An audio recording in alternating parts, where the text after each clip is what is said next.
Hey, this is The Real Dirt with Chip Baker. Today's Real Dirt is Matt Bickel with Bickel Consulting. Matt's a longtime friend of mine. He's been supplying quality medical cannabis for years to the state of Colorado and is now using his knowledge to further help people in the medical cannabis and the legal cannabis industry. Welcome, Matthew. How are you today? I'm doing wonderful. Thank you very much. Thanks for having me. I'm really excited to kind of spill my guts here and see what we can't come up with. Awesome. Well, this is going to be a great show. Me and Matt have been friends for a number of years. We're both met through Sound Tribe Sector 9 and immediately hit it off. Growing and smoking cannabis were topics of conversation non-stop 10 years ago. And I've watched Matt start from the basement and go to the top, literally. Basement to the boardroom. Basement to the boardroom. Yeah, somebody has coined that saying, I believe, but I'll steal it then. We'll just take it. Matt's considered a cannabis expert in many areas, from compliance to production, quality, techniques, technology, law, advice, encouragement. Coach Bickel, I'm wondering if we could start this interview with your idea of what the evolution of a pot grower is. That's an easy one for me because all I have to do is basically tell you my story. Every pot grower that I know started out a long time ago in a basement paranoid. And I'd say the number one objective of an old school pot grower was to keep the smell down. And everything you did was based around not letting your landlord or neighbors find out that you were growing pot. And that was our main adversity for many, many years. The Afghan that don't stink. That's right. That's right. You know, we were able to become better growers through the community we had out here in Colorado, which was, I think, a major advantage we had here in Colorado. A lot of kids were willing to share information and be a little bit more open about it than a lot of places in the rest of the country. So I think we all had a really big advantage as far as just trying to kind of combine all our knowledge together to make one better process. And that, I think, pushed us along quite a bit. As marijuana got legalized medically, that was a big, huge breakthrough for us because I think most people figured they would retire that way eventually. And that's 2008, 2009. Yeah, well, maybe before then, but probably right around 2008 is when you didn't have to sell your marijuana illegally anymore. You could take it to a dispensary and immediately sell it inside the dispensary and everywhere you went. It was around $4,800 a pound then.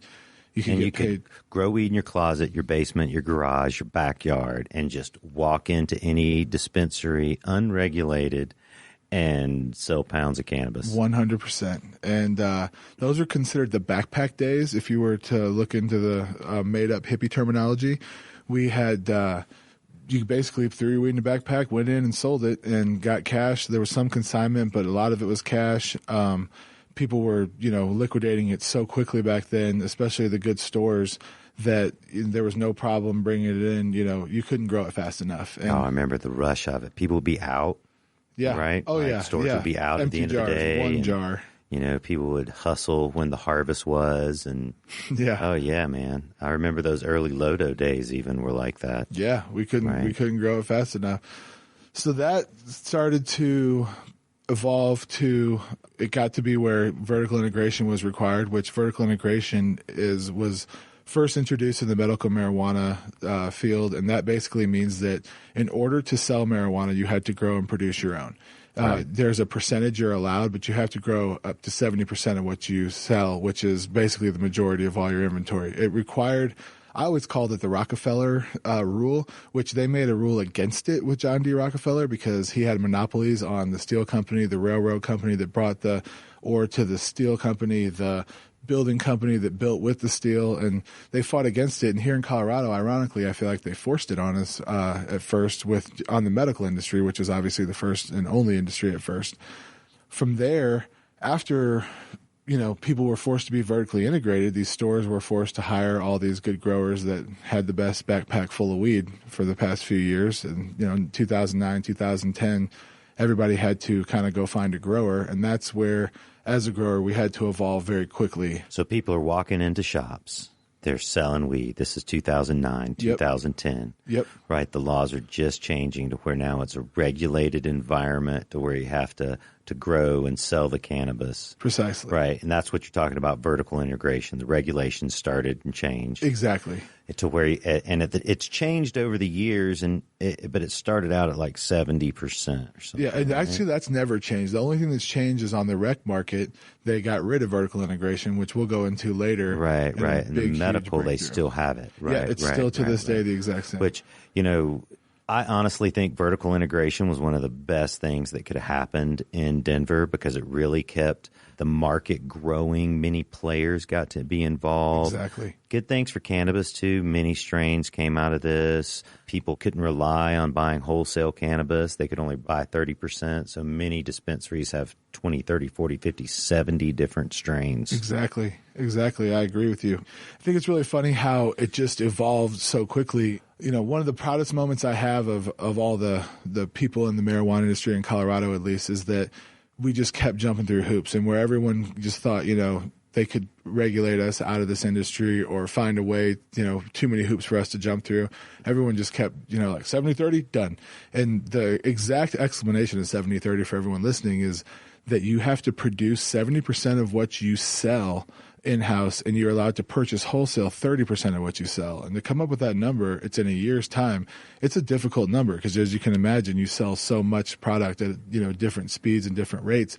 It's hard to actually come up with that number. So you have basically till the very end of the year, and then you have to start getting your numbers and seeing where you're at in your ratios and try and get that caught up to 70 and 30. And the majority of people have a problem with purchasing more than 30% wholesale because they can't produce enough because they sell so much. And so they have a major problem at the end of the year catching up with the amount of wholesale they purchased, and they just have to produce more of their own. So getting back to the evolution of a pot grower. Evolution of the pot grower, I know. So vertical integration. We were just speaking of that. The interesting thing about vertical integration is how much money it made for people. Yeah. Right. The average Joe. Yeah, absolutely. So it allowed people to grow 70% of their product, and then they're selling it in-house at $5,000, $6,000, $7,000, $10,000 a pound at the time. Right, up to $25 a gram, $30 a gram. Absolutely. Right. I remember it being $9,000 a pound sold retail, if done right. Yeah, right. And the profit margin was at 90% if you were vertically integrated 100%. Right. Yeah, just an incredible profit, incredible quick turn. And many people had problems meeting their sales demands on a monthly basis. They oversold every single month. Yeah. Right. And there was regulations issues with that because many people continue to buy on the wholesale market. Right. Even though they were producing, say, 70%, 100 pounds. Say they were producing 70 pounds a month and buying 30 pounds a month, but they were selling 200 pounds a month. Right. Yeah, no doubt. And in the early days, there wasn't much regulation for that either. But wholesale prices back then were $4,000+ a pound still, too. Absolutely. Right. So it's still great money. Buy it for $4, you selling it for $9. Yep. Right. Yeah.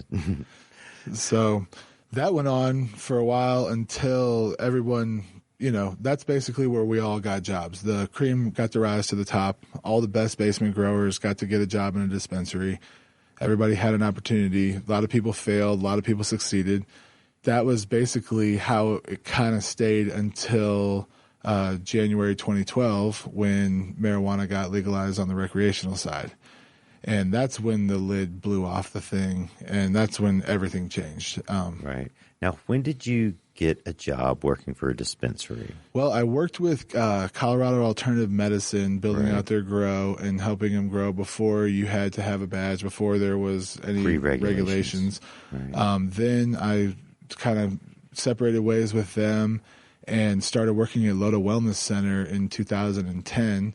My job interview was literally bringing jars of weed down and showing the quality of the flower, and that was all it took. We had to bring our own equipment in, which was pretty fun. So you walked into this dispensary, you noticed they had shitty weed. Yep. They're like their weed was bad. Yep. And you approached the owner. pulled out a sack of better weeds. Like, look, this is what I could do for you. Absolutely. No. Got the job on the spot. Got the job on the spot. Yep. Awesome. When did you start working after that? Yeah, the next day, the very next day, we did a walkthrough of the flower room, and they had every bug and mold problem there was. And I was a buddy of a buddy getting to grow the weed there that literally tried to watch the show Weeds and kind of YouTube how to grow marijuana and was absolutely bearing the business. Right. There's so many people out there like that. Yeah, it's more common than you think. So no, it's absolutely common. I have this phrase that everyone who's ever smoked a joint thinks they can make $1 million with cannabis somehow. They're like, oh man, we could grow $1 million with this shit. If I could get enough of this, I could make $1 million. Absolutely. And they're all doing it or trying to. It's changed a little bit, man. It's definitely not as lucrative for people. The regulations have come in. So it's 2012. 2012, it's about the same time that rec went legal is when we really got our regulations hammered down on us as far as enforcement. The laws have been written for a long time, but as a grower, you were able to kind of just, if you didn't intentionally break the law, there was really no problems in being a grower. And that's when things really started to change around 2012. People had to be able to grow it compliantly. And at first that just meant tagging your plants, keeping it in a metric system, which, showed the seed to sale tracking of the plant. And for an old crusty grower, that's definitely something, tough to get used to because you're so used to not having to do anything as far as, you don't have to answer to anyone. And now all of a sudden you have to grow your pot and answer to someone. And that definitely started to also kind of make the cream rise to the top again. Could you grow a good pot? Could you do it within the laws? Right. One thing people don't realize that aren't associated with cannabis is that people have been growing weed indoors and outdoors in their backyards and in fields, for years. The indoor metal halide light became popular for growing weed in 1980. Yeah. Right. So literally people came out of their closets to go to work that may have never even had a job. Yeah. And previously they were making $30, $40, $50, $60, $70, $80,000 out of their closets and not working, right? Yeah. 15 minutes a day, maybe 10 minutes a day. No taxes. Vacations, no taxes. Now they're asked to work in a dispensary, or now they come to the dispensary environment. Absolutely. Right. And that's what you're speaking of, like the hard transition. Totally. Right. And the funny thing is like, they almost gave us enough rope to hang ourselves because they didn't regulate it at first, and all these growers came in and kind of just had free reign and were just doing whatever they wanted. Right. And then they enforced the laws, and so it really kind of got you fast. Totally put the brakes on it. Yeah. Right. Oh, yeah, man. I mean, it was a slow roll on the enforcement, and that's the interesting thing about legal cannabis in California, Colorado, Oregon, Washington, all the other states that are legalizing or have legalized it in some manner, is that it's not just day one where it's legal, right? They on January 1st, 2014, they started selling cannabis in Colorado legally, recreationally. I was number 46 in your store, Lodo Wellness. Yeah. Right. And they passed the law in 2012. Yeah. So it took 2 years after they passed the law before they were able to legalize it. Crazy. Before they were able to sell it. Right. Even on that first day, July 1st, remember everyone sold out of weed. Yeah. And some people sold as much weed in one day as they did in a month. January or a 1st, week yeah. On January 1st. Absolutely. And then it was hard to get. Yeah. Right. Prices rose, right? Absolutely. Right. I remember at your shop. They had to. Your shop's premium shop, small shop, craft cannabis. And you guys only grow top notch buds, Lodo Wellness and plug. And man, it was $30 a gram for OG Cushion there. Yeah, it was a 2 gram limit. Remember? And a 2 gram limit. Yeah, I forgot about that. Absolutely. And the funny part about that is on December 31st of 2013, we had no clue. We didn't know if there was going to be 50 people in front of the store the next day or one, or if it was going to be the same as the day before. We had no idea. And it just ran over us like a freight train. I mean, there was, I think, I think the first day we saw 3,500 people through the store. All right. And the most people we'd seen through the store prior to that was like maybe 110. Wow. So things changed quick. Oh, yeah. There were lines out everybody's door. We also went to, on January 1st, 2014, we stood in line at 7 a.m. at your shop at Lodo. And then we went over to our other friends, Greg Gammett and Justin Jones' facility, Dank. Yep. Had like 300 plus people in line. I believe, and you have to fact check me on this, but I believe it was only like 13 stores that were ready to go that Hardly day. any. Maybe it was 13. It was definitely a small amount, though. That's for sure. Yeah. So we're up to 2014 in your evolution. Yep. Right. This is when it gets crazy again right. as a grower. Right about end of 2014 is when the Colorado Department of Agriculture, the Colorado Fire Department, the Denver Fire Department especially, and the Environmental Protection Agency all kind of got together with the Marijuana Enforcement Division and started to regulate pesticides, which was a huge problem we had here that needed to happen, or needed to be fixed, I should say. There was a lot of growers who got really comfortable using illegal pesticides that were not approved here, and they were not being used responsibly. And ultimately, the consumer was who was going to suffer from that. And there was a huge crackdown. And I would say that it would be comparable to taking Tylenol away from doctors is how the industry had to react as a grower. Yeah, absolutely. Most growers didn't know anything else but what was in the medicine cabinet, and it had worked for years, and it really turned things upside down. Right. No, you're absolutely right. The regulation on the pesticides are something that absolutely need to happen, but it really did open up this can of worms on labeling issues. And, oh, man. Because that's what it is. It's a label issue about the pesticides, and not really if it's healthy for me or you. Yep. Because it might be something that can be sprayed on grapes or tomatoes or tobacco. Stuff that is. That is. And in the grocery store, if you're getting non-organic food or food that has pesticides sprayed on it, you're getting those same chemicals that are not regulated for cannabis in Colorado or Washington. Yes. Right? And it's a labeling issue. So what that basically is the FDA has not approved marijuana because it's federally illegal. So there is not an FDA single product that can be labeled FDA approved. All products sold in America, pesticides, have to be FDA approved. And no company is allowed to put marijuana on it because it's not federally recognized. So what it ends up doing is it ties the hands of the people who could test it, could show that it's legal to use on marijuana, and that it's totally safe. There's, every beer that's drank in America has had Eagle 20 sprayed on it, which is to keep powdery mildew off it, and that's kind of like the black plague of, marijuana. If you get caught using that, it's the worst thing you can get caught with. Right. Absolutely. Yeah, it has been difficult for people. Now the only products that they can use are the ones that are labeled for general agricultural use, general garden use. Yes. Which means mostly it's organic product, right? Mostly it's soaps, botanical extracts, neem oil extracts, azadirachtin. Yep. Right? Yeah. Potassium salts. Absolutely. Which is great for the industry to some degree. Yeah. Right, because there's less stuff on it, but there's also some other problems that are developing over this, right? Absolutely, powdery mildew issues, bug issues. People would rather let the bugs be on the cannabis than just spray it. Which there's definitely an argument on that, but just the quality of cannabis starts to degrade. Absolutely, right. And so we've seen that happen mites running all over the planet, industry wide. Right, absolutely. Wow, quality has gone down since 2010. You think?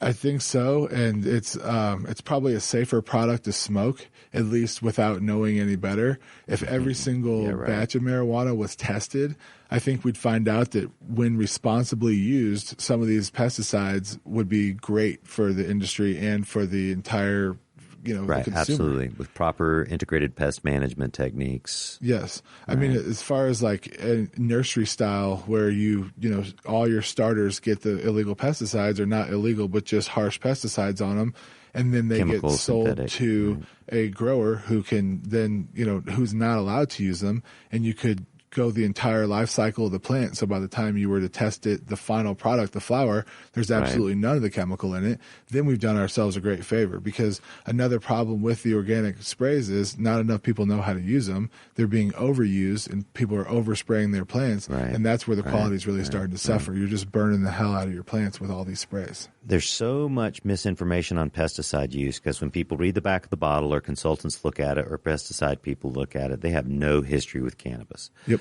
So what we're smoking is the cannabis flower. It's the dried cannabis flower. And I know I have my own opinion, but I believe that we shouldn't be spraying anything on the flower. I agree. And you should have all your shit together before you flip the lights, before you flower it. Yeah. Right, so you don't spray anything else. Unfortunately, with the organic pesticides, people don't have a proper integrated pest management system, and they're spraying oil extracts all the way up all the way to the finished product, right? And now the state does microbial testing, and it's pretty heavy duty as far as it can pick up almost anything. And most people are finding that molds and yeast are where they're failing with their product. And it's almost becoming an epidemic now, because you have to pay to grow it, to get it all the way harvested, trimmed, and tested before you can find out. And it's store ready in a jar at that point. And that's when you get it tested and find out if it's able to sell or not. Now you can still get it made into concentrates, and because it is able to kill, certain processes for making concentrates can kill the mold in the marijuana, and you can still get the good stuff out of it. But as far as, you wouldn't ever spend that much money to produce it the way you did until if you were knowing that 25% of it was going to fail, you would just be trying to not do that. Yeah, no doubt. Do you think that Bacillus compost tea, that's affecting mold and yeast counts? I think, if anything, that's maybe helping. Only because the plant is a little bit more resilient and a little bit more... And it's eating the mold. Absolutely. Mildew, right? And I think that, and just spraying shit on your flowers, literally, because that's compost tea. Yeah. It just hurts me. Yeah, absolutely. And I go in dispensaries for my market research and, buy cannabis there. And, I look at it, and I can almost look at it and tell if it's had any type of liquid sprayed on it during the course of its flowering lifetime, because the crystals get washed off. It has a different color even to burnt. it. And even burnt. Absolutely. Yeah. Absolutely. Yeah, man. It's a funny thing. I really think that, again, if we were able to use some of these banned products in a responsible way, we wouldn't have to spray much at all. Absolutely. So, I know there's this whole federal state regulation issues with cannabis, and this is one direct cause of this problem, or effect of this problem, is there's federal laws that say that cannabis is legal and is a Schedule I drug, and it keeps cannabis from being used responsibly or grown responsibly in this manner, because there's no company that can state on their label that you can use this for cannabis. Yep. Right. You can use this for hemp. You can use this for ganja. Precisely. Nobody says that. Nobody can say that. Yep. Their Nobody's hands are tied. Nobody's going to be able to say it. Right. Yep. And until the schedule changes. Totally. Right. And I think that we can thank the large alcohol companies, tobacco companies, pharmaceutical companies for pushing really hard against us to not allow it to be, the schedule to be changed or marijuana to be legalized, because our drug's so much better than theirs. Yeah, no doubt. Well, they're gonna be the first people to really hop in it as soon as it's legal, though. They're trying to already. They are hopping into it on the side, around the back door. But it's difficult for large companies to invest in cannabis legally. It's not so difficult if you're within the state and you're local and within that state to invest cannabis dollars. There's lots of venture capitalists. There's lots of private equity. There's even banks that'll loan people money. There's equipment financer people. And even if they're not investing, they're positioning. That's absolutely true. All right, well, hey, let's take a break there. This is Real Dirt with Chip Baker and Matt Bickel. So, we're talking about evolution of a pot grower with Matt Bickel here on Real Dirt with Chip Baker. Matt, you're not so much a pot grower anymore, though, are you? No, actually, I don't get to grow a whole lot of pot anymore. And that is the evolution. Yes, sir, it is. Right. So tell me about Matt Bickel Consulting. So during this whole evolution, I've always been dumb enough or smart enough to go listen to everyone, to pay attention to what everyone's doing, and to try and take best techniques from all my different friends, all the different growers I've met, and try and do what makes sense to my logical brain. And through that and a lot of trial and error, I was able to, come up with some pretty good techniques that worked well in Colorado and with my strains in the system that, I'm comfortable and used to. And I found myself helping a whole lot of other friends do the same thing, and with a little bit of success. So I knew there was something there, and I'm good friends with Mason Trevert, who is one of the main marijuana policy project guys. Trying to get Mason on the show right now. Oh, awesome. I met him in front of my grocery store getting signatures for legalization in like 2008 when we were trying to get it on the Denver ballot. And I've always been a huge fan of his. He's one of the coolest guys I've ever met, and is also who we can probably thank, along with a few other cool people, for legalizing marijuana here in Colorado. So as things become legal, as rec becomes legal, as the evolution kind of grows, I start to see that there's a huge void for quality marijuana in the industry, and also a huge opportunity to kind of evolve. And so I stuck my nose out to Mason and asked him if he could point me in the right direction as far as getting a consulting company going. And he directed me to the folks at Vicente Cederberg, who is anyone in the marijuana industry in Colorado is very familiar with these guys. In the country, honestly. Yeah. Right. They're the world, really. They're I say between Brian Vicente, Christian Cederberg, and Mason Trevert and Steve Fox, that's like the Moses and Jesus of marijuana. They kind of walked us into the promised land, those four guys. And Brian and Christian are not only awesome lawyers, but amazing people, incredible activists. Same with Mason and Steve. And those guys formed a pretty strong team that pulled off legalization here in Colorado, Amendment 64. Brian was the author of Amendment 64. And Christian was the head of the task force that implemented all the laws. And these guys just really, took it upon themselves and put it on their shoulders to legalize pot for us. Whenever I got, the idea to start consulting, my first thought was to reach out to these guys in Mason. I met with them all, and we were able to kind of put something together that made sense, that I could start working with them before I started doing consulting. A big problem in the industry is compliance and lack of knowledge of compliance. So I went to work for those guys for 6 months as kind of a intern education in compliance with a bunch of lawyers, and found out how to, basically teach people how to do it, grow really good pot without breaking the law. And so that was an amazing opportunity for me, and amazing. Oh, you went from flip-flops to three-piece suit. Yeah. I remember that. Yes, sir, right? I did.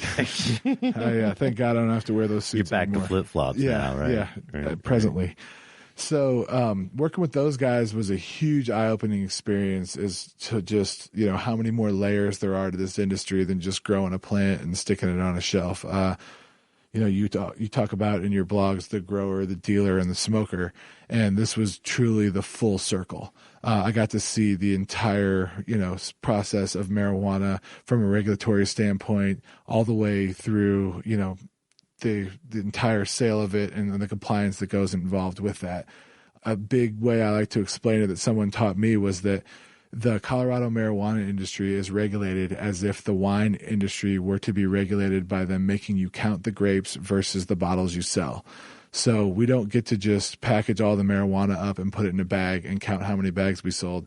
We have to count every single piece of marijuana as it's grown, as it's processed, and as it's sold. This makes it a much more tricky place to actually be a good grower and also be a compliant grower. Yeah, there's no hiding behind those numbers. So when you harvest cannabis here, you have to weigh it right when you cut it. The entire plant. The entire plant, and Yep. the entire plant, and then it's labeled. Yes. And you dry it. Yep. And when it's dried, it's trimmed, and then you have to weigh the leaf the stem and and the the bud. and Right. the waste. And the waste, whatever. What's the waste? The waste would be any big leaves you pulled off, all the extra stem. There's some people that because there's not a true definition of the law, I've seen people weigh their cocoa balls, their root balls, whatever the medium they're in. I've seen, all kinds of different techniques. And that's the funny thing is the state has never sent someone out and said, this is how you do it. So a guy like me that gets to go into a whole lot of grows all the time is a riot to see what people have come up with as their idea of compliance, their idea of regulation, because people are so excited to be a part of the industry that they don't want to break the law. They want to follow it to the T or even further.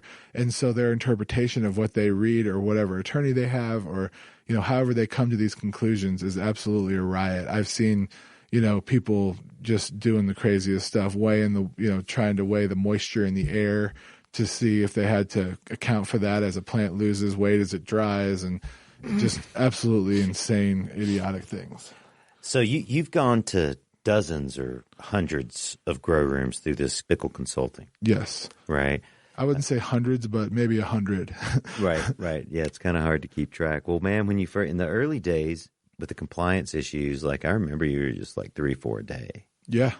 Right. Absolutely. And that was a lot to do with the pesticide crisis. I started working with Vicente Cederberg right at the same time as the pesticide crisis. So a lot of clients were, when I say pesticide crisis, I mean a lot of people were starting to get, they knew they were incompliant and didn't have a way to stop mold and bugs without breaking the law. So a lot of people reached out to them and they were able to utilize me for that. And I'd say that was what really springboarded things, and that's why I did so many volume of people for such a long time. Right. I mean, you've helped dozens of people in compliance with cannabis cultivation. You're kind of like a priest to some degree, but can you say give me some stories? You got a strange story for me? Strange story. What's the oddest thing? What's the most interesting thing?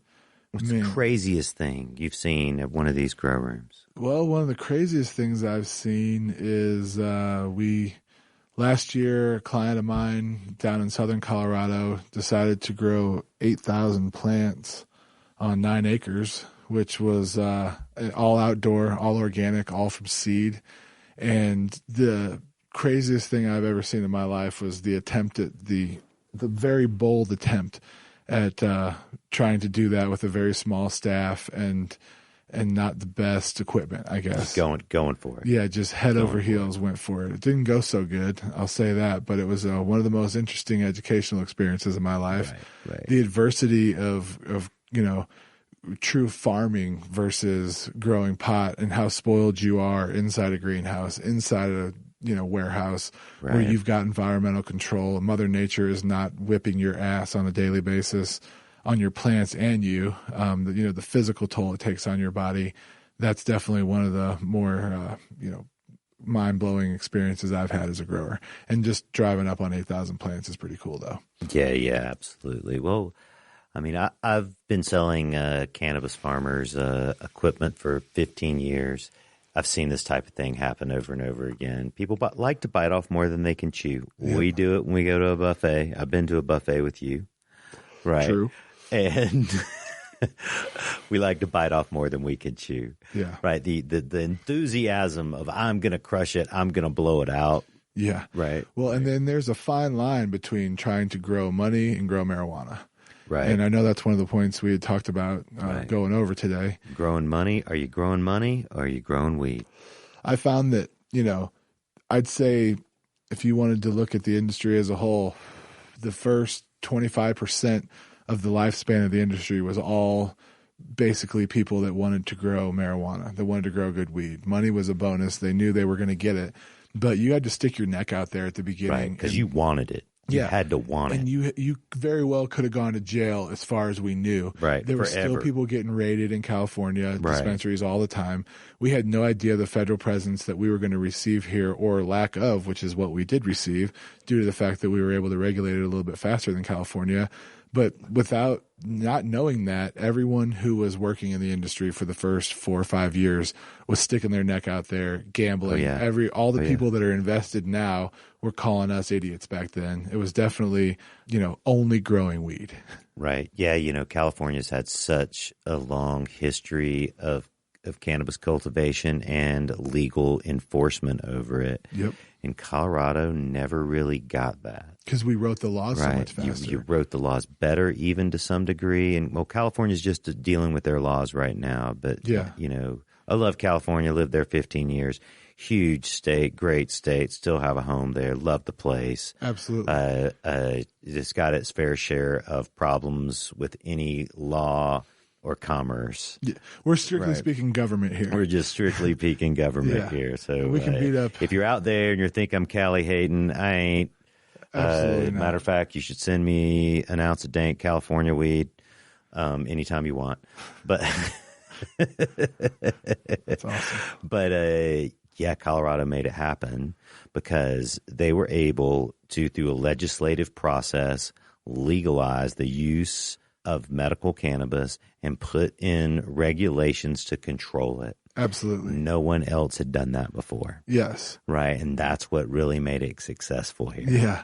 And the funny thing is, something we were really interested in talking about too was the difference between regulation and the illusion of regulation, which that's the I myth think of packaging. Kind of, as far as wanting to bring the real dirt to everybody listening, I really would say that this is something we'd have to dive into because we are regulated. We have a ton of rules. We do a really good job of creating the illusion that we're following those rules to a T. And in saying that, I would tell you that no one who breaks the law intentionally is getting away with it. Eventually, those people are getting caught. Right. All the outlaws and criminals have been getting caught, for sure. Yes, sir. But the difference is that there's 560 laws that are impossible to follow if you're not an expert in the laws. And there's always a chance that you can be breaking 2 or 3 of those at any time and be completely clueless. An example of this would be harvesting cannabis. Explain how you could break the law when you harvest cannabis. So you're harvesting cannabis. Anyone who's ever been a part of a marijuana harvest would know that as you're taking the plant out of the table, out of the room, and over to trim it, buds are going to fall on the floor. It's just inevitable. A piece gets caught in the doorway. A piece is still hung up on the trellis and it gets ripped off. Every plant is supposed to be weighed whole with every single piece of the plant together. So when a bud falls off and you don't know what bud it is, now you have to either throw it away or try and identify it and add it to a batch. It becomes this huge issue, whereas you should be able to throw it into the miscellaneous pile like everyone else has that's ever grown marijuana that's not regulated and be able to just, regard it as some of the floor buds. But now in a compliant grow, you have like this huge problem where you don't know where this bud came from. So to follow the law, you have to grind it up, integrate it with 50% non-marijuana plant matter, make it unrecognizable and unusable, and throw it away and tag it and document it. All this over a bud that hit the floor. It's just one of those situations where at any given day, any trimmer that's going to really know that process that I just told you shouldn't be a trimmer. They should be working as a compliance officer because I certainly didn't know it. And so every day I ever harvested growing pot, I was constantly, dropping buds, picking them up, tossing them in with the closest bin. And every time I did it, I was breaking the law. Right. And until you figured out how not to do that. And precisely. And I know you have a fairly specific technique for harvesting and keeping track of compliant cannabis. Yeah. I don't know if that's a proper phraseology, but we'll just go with it. It's very specific. It's not just cutting it all down, throwing it into a pile, hanging it on a hanger. Exactly. Right. You have to take care, do it in a specific manner. Yeah. There's documents. Right? We produce documents to make it easy. So, we should really start at the beginning here. We've kind of been all over the place, but we're talking about the regulation. Other people out there, they're new to cannabis. They don't know anything about buying or selling it. They just think they can go buy a joint.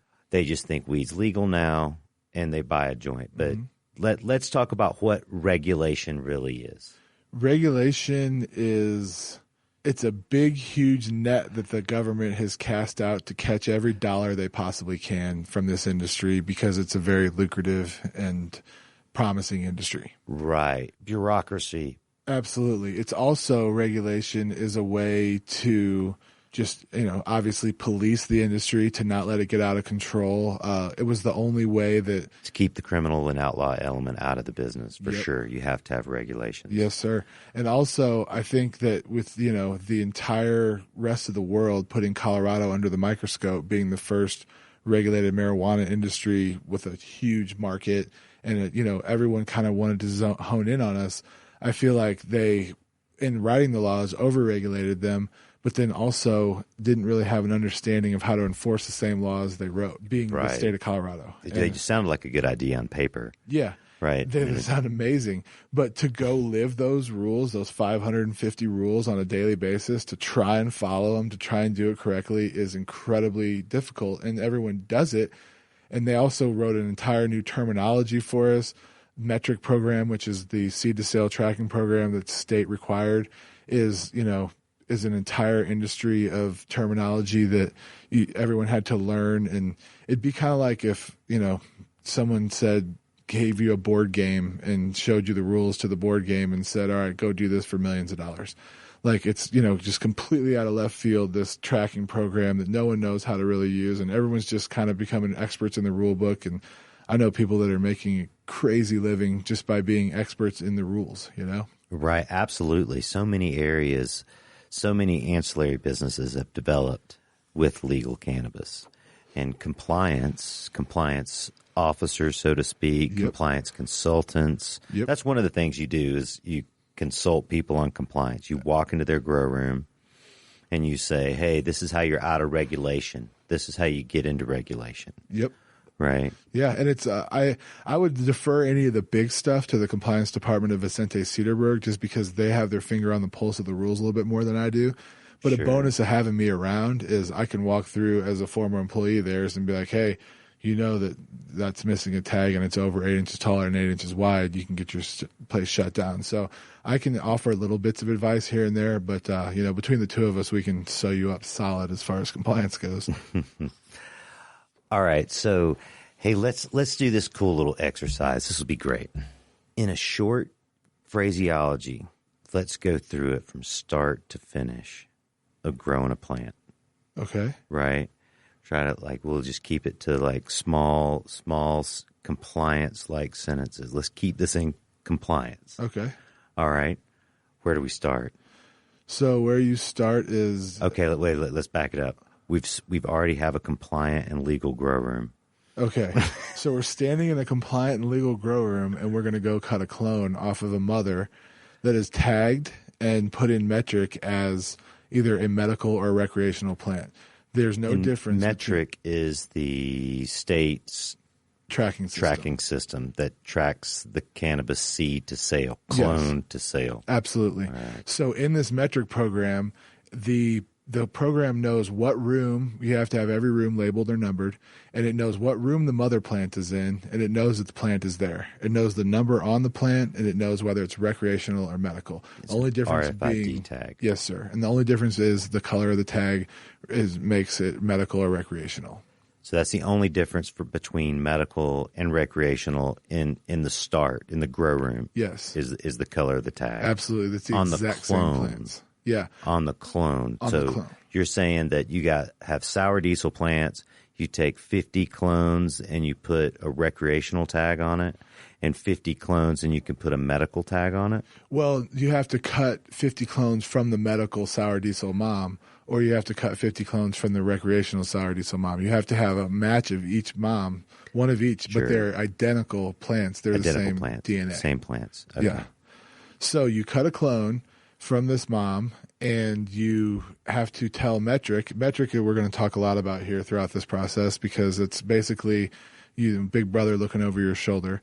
So you tell metric that you cut 50 immature sour diesel clones of recreational, and you put them in as immature. Now, they were wise enough to understand that there's an attrition rate and that all 50 clones might not root, especially with the growers I've seen out there. We might get 5 to root.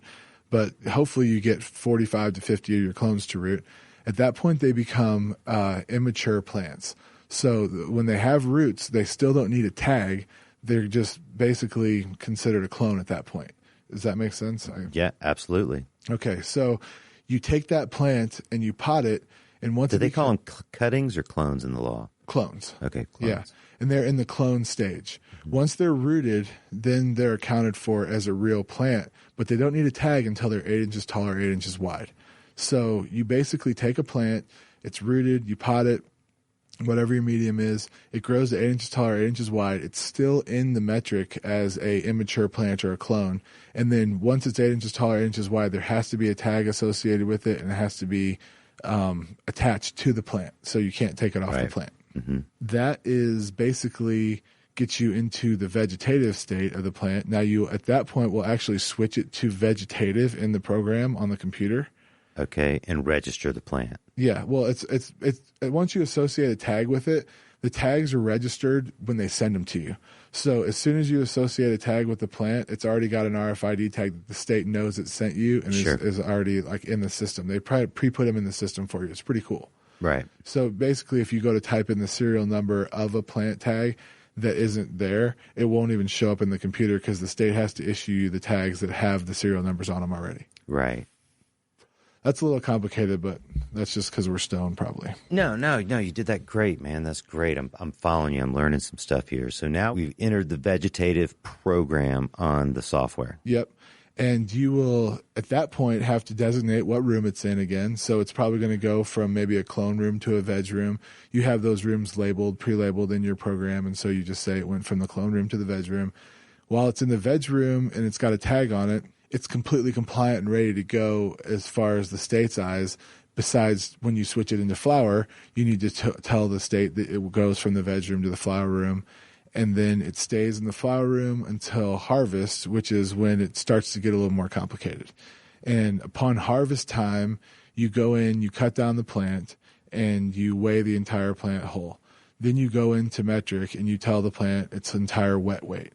The part that doesn't really make a lot of sense to me is that you can wet trim or dry trim and input the same amount of information, but you still have to weigh the plant wet. And so there's a huge discrepancy if you were going to dry trim your marijuana, because you weigh it as a whole while it's wet, and then when it's completely dry, you go to trim it, and there's like your stems are completely hollowed out, everything's completely dry, and you have absolutely no moisture weight in it. So there's like this major discrepancy. You can also weigh it wet and whole, and still it's just basically kind of a gap in the system. And I guess that's just my own problem I have with it that I shouldn't go too far into. All right, well, let's keep going. Awesome. So you weigh the plant whole, record that weight, then you trim it, and you have to separate all your non-usable leaf, which is waste, big leaves, all your usable sugar leaf, which is trim, all your stems, and all your flower. You take all those pieces, and you don't have to weigh any of that once you've weighed the plant wet whole until it's dry. So then you hang it all up on hangers, dry it all the way you would normally dry your marijuana. And then when the marijuana's dry, you take the flower off the stem and you weigh just the buds.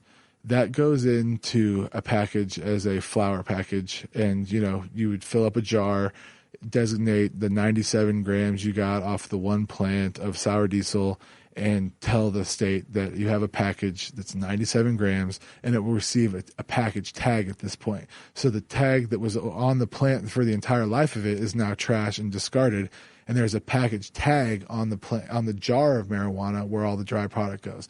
That's all the good stuff. Then anything else you're going to use for concentrates, which would be either sugar leaf or non-sugar for some people, but mostly sugar for people, you bag that sugar leaf up, and then that gets another package tag as trim. Then all the rest is weighed and regarded as waste.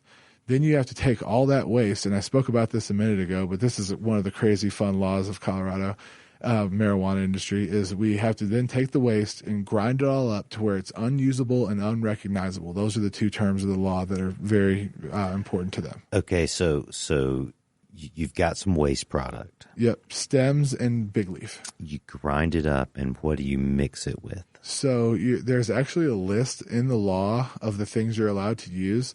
the majority of people grow in cocoa, so it makes very easy sense just to use your cocoa root balls as your mixer. But it has to be 51% non-marijuana product, 49% marijuana product. It's very specific in the law.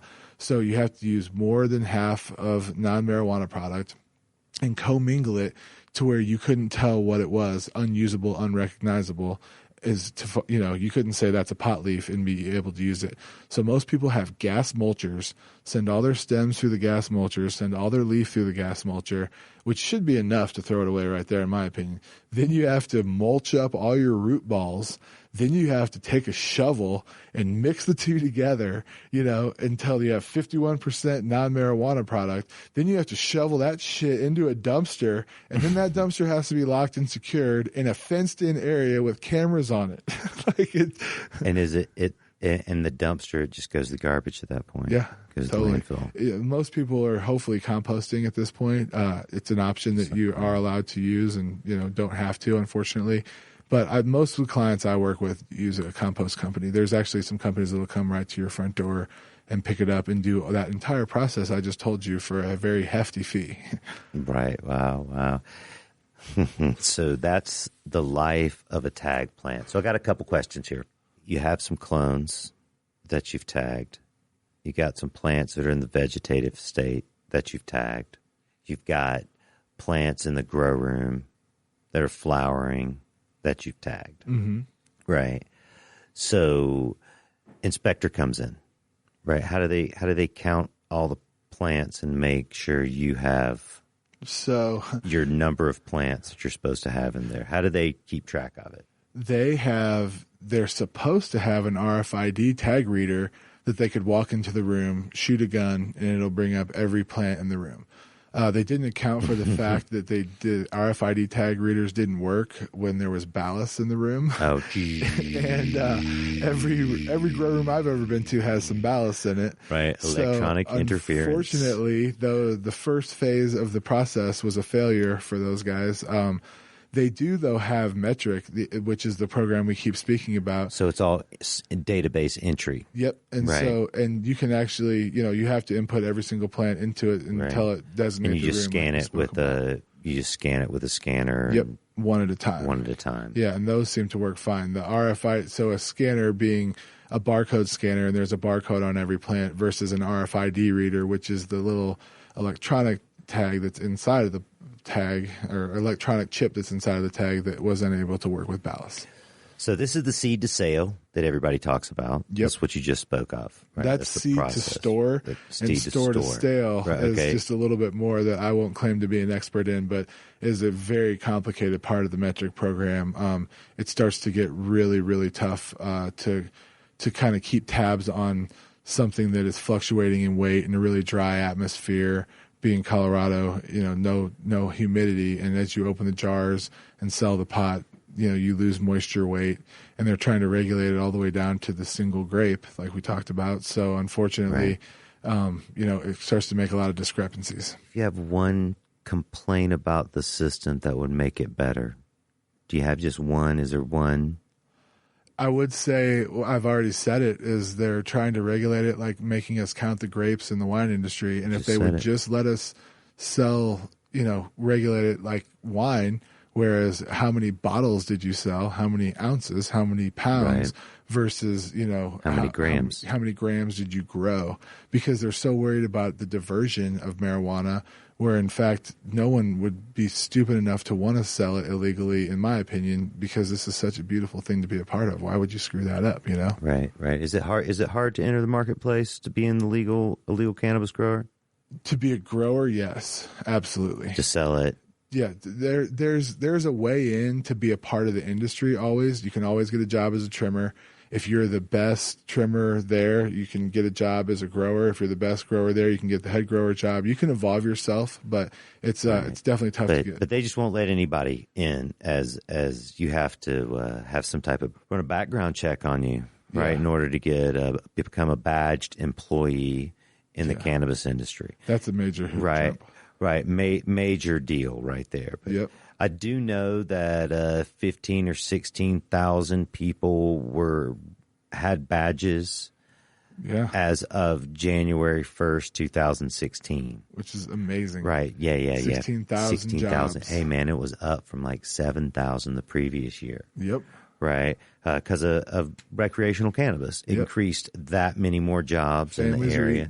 So many of them is Denver. Like, we've seen the growth here. Oh my gosh. God. The growth is like the parking's a little difficult now. It's hard to get houses. Everyone who seems to be moving to Denver, one of the reasons is legal cannabis. Absolutely. Right? It's like you could work at an insurance company or a bank anywhere in the country, and they have an office here. You just think, wow, yeah, maybe I should move to Denver. Maybe I should move to Colorado. I like to call it trickle up economics. Trickle up. It used to be inexpensive here, but it's becoming to be an expensive city.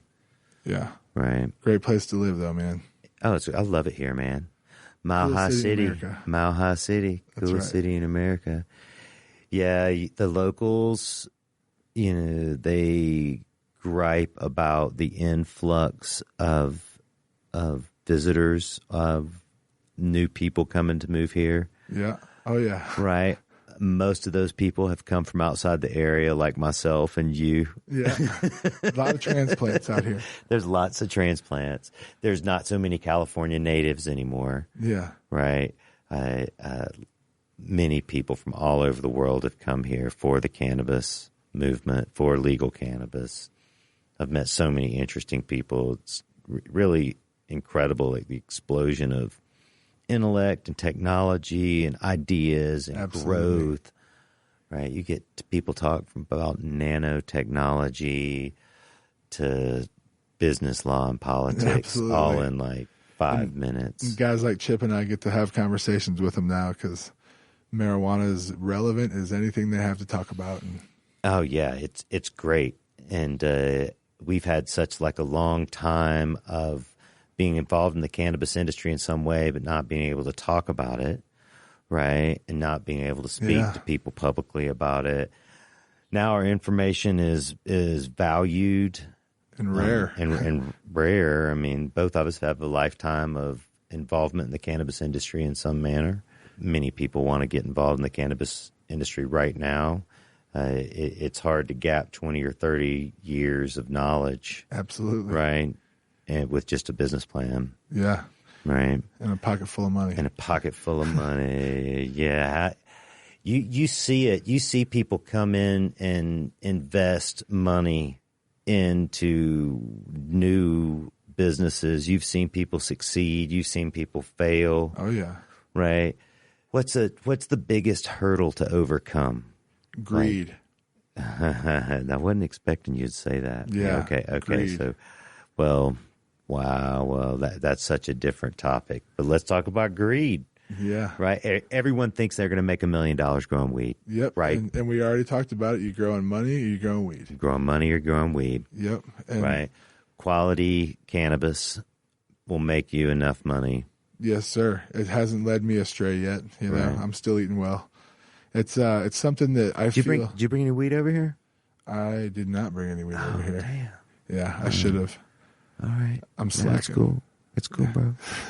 Other people, when they come to the show, they bring weed. Podcast. I thought you would, Yeah. I just thought you'd be one of those people for some reason. I brought weed over here yesterday for the prep session. Yeah. You did. Thank you. That was good. Yeah. It was good. But yeah, I'd say, people who are the biggest thing I'm seeing with big industry right now, because this is now marijuana industry, as we keep talking about evolution, it's big industry now. There's people in Denver who've made it with the mom and pop approach, with no business plan, with just leasing a building in 2008. $1,000 in your pocket. Yep. I've heard the stories. Yep. They were my customers. I saw those people. I helped those people. I'll give them shout outs, man. The guys, like there's 100 different dispensaries of people that are absolute millionaires and stumbled upon it. Happen. But they all did it risking their neck, growing weed. Right time, right place. Being passionate about Could have gone to jail at the time. Yep, absolutely. Right.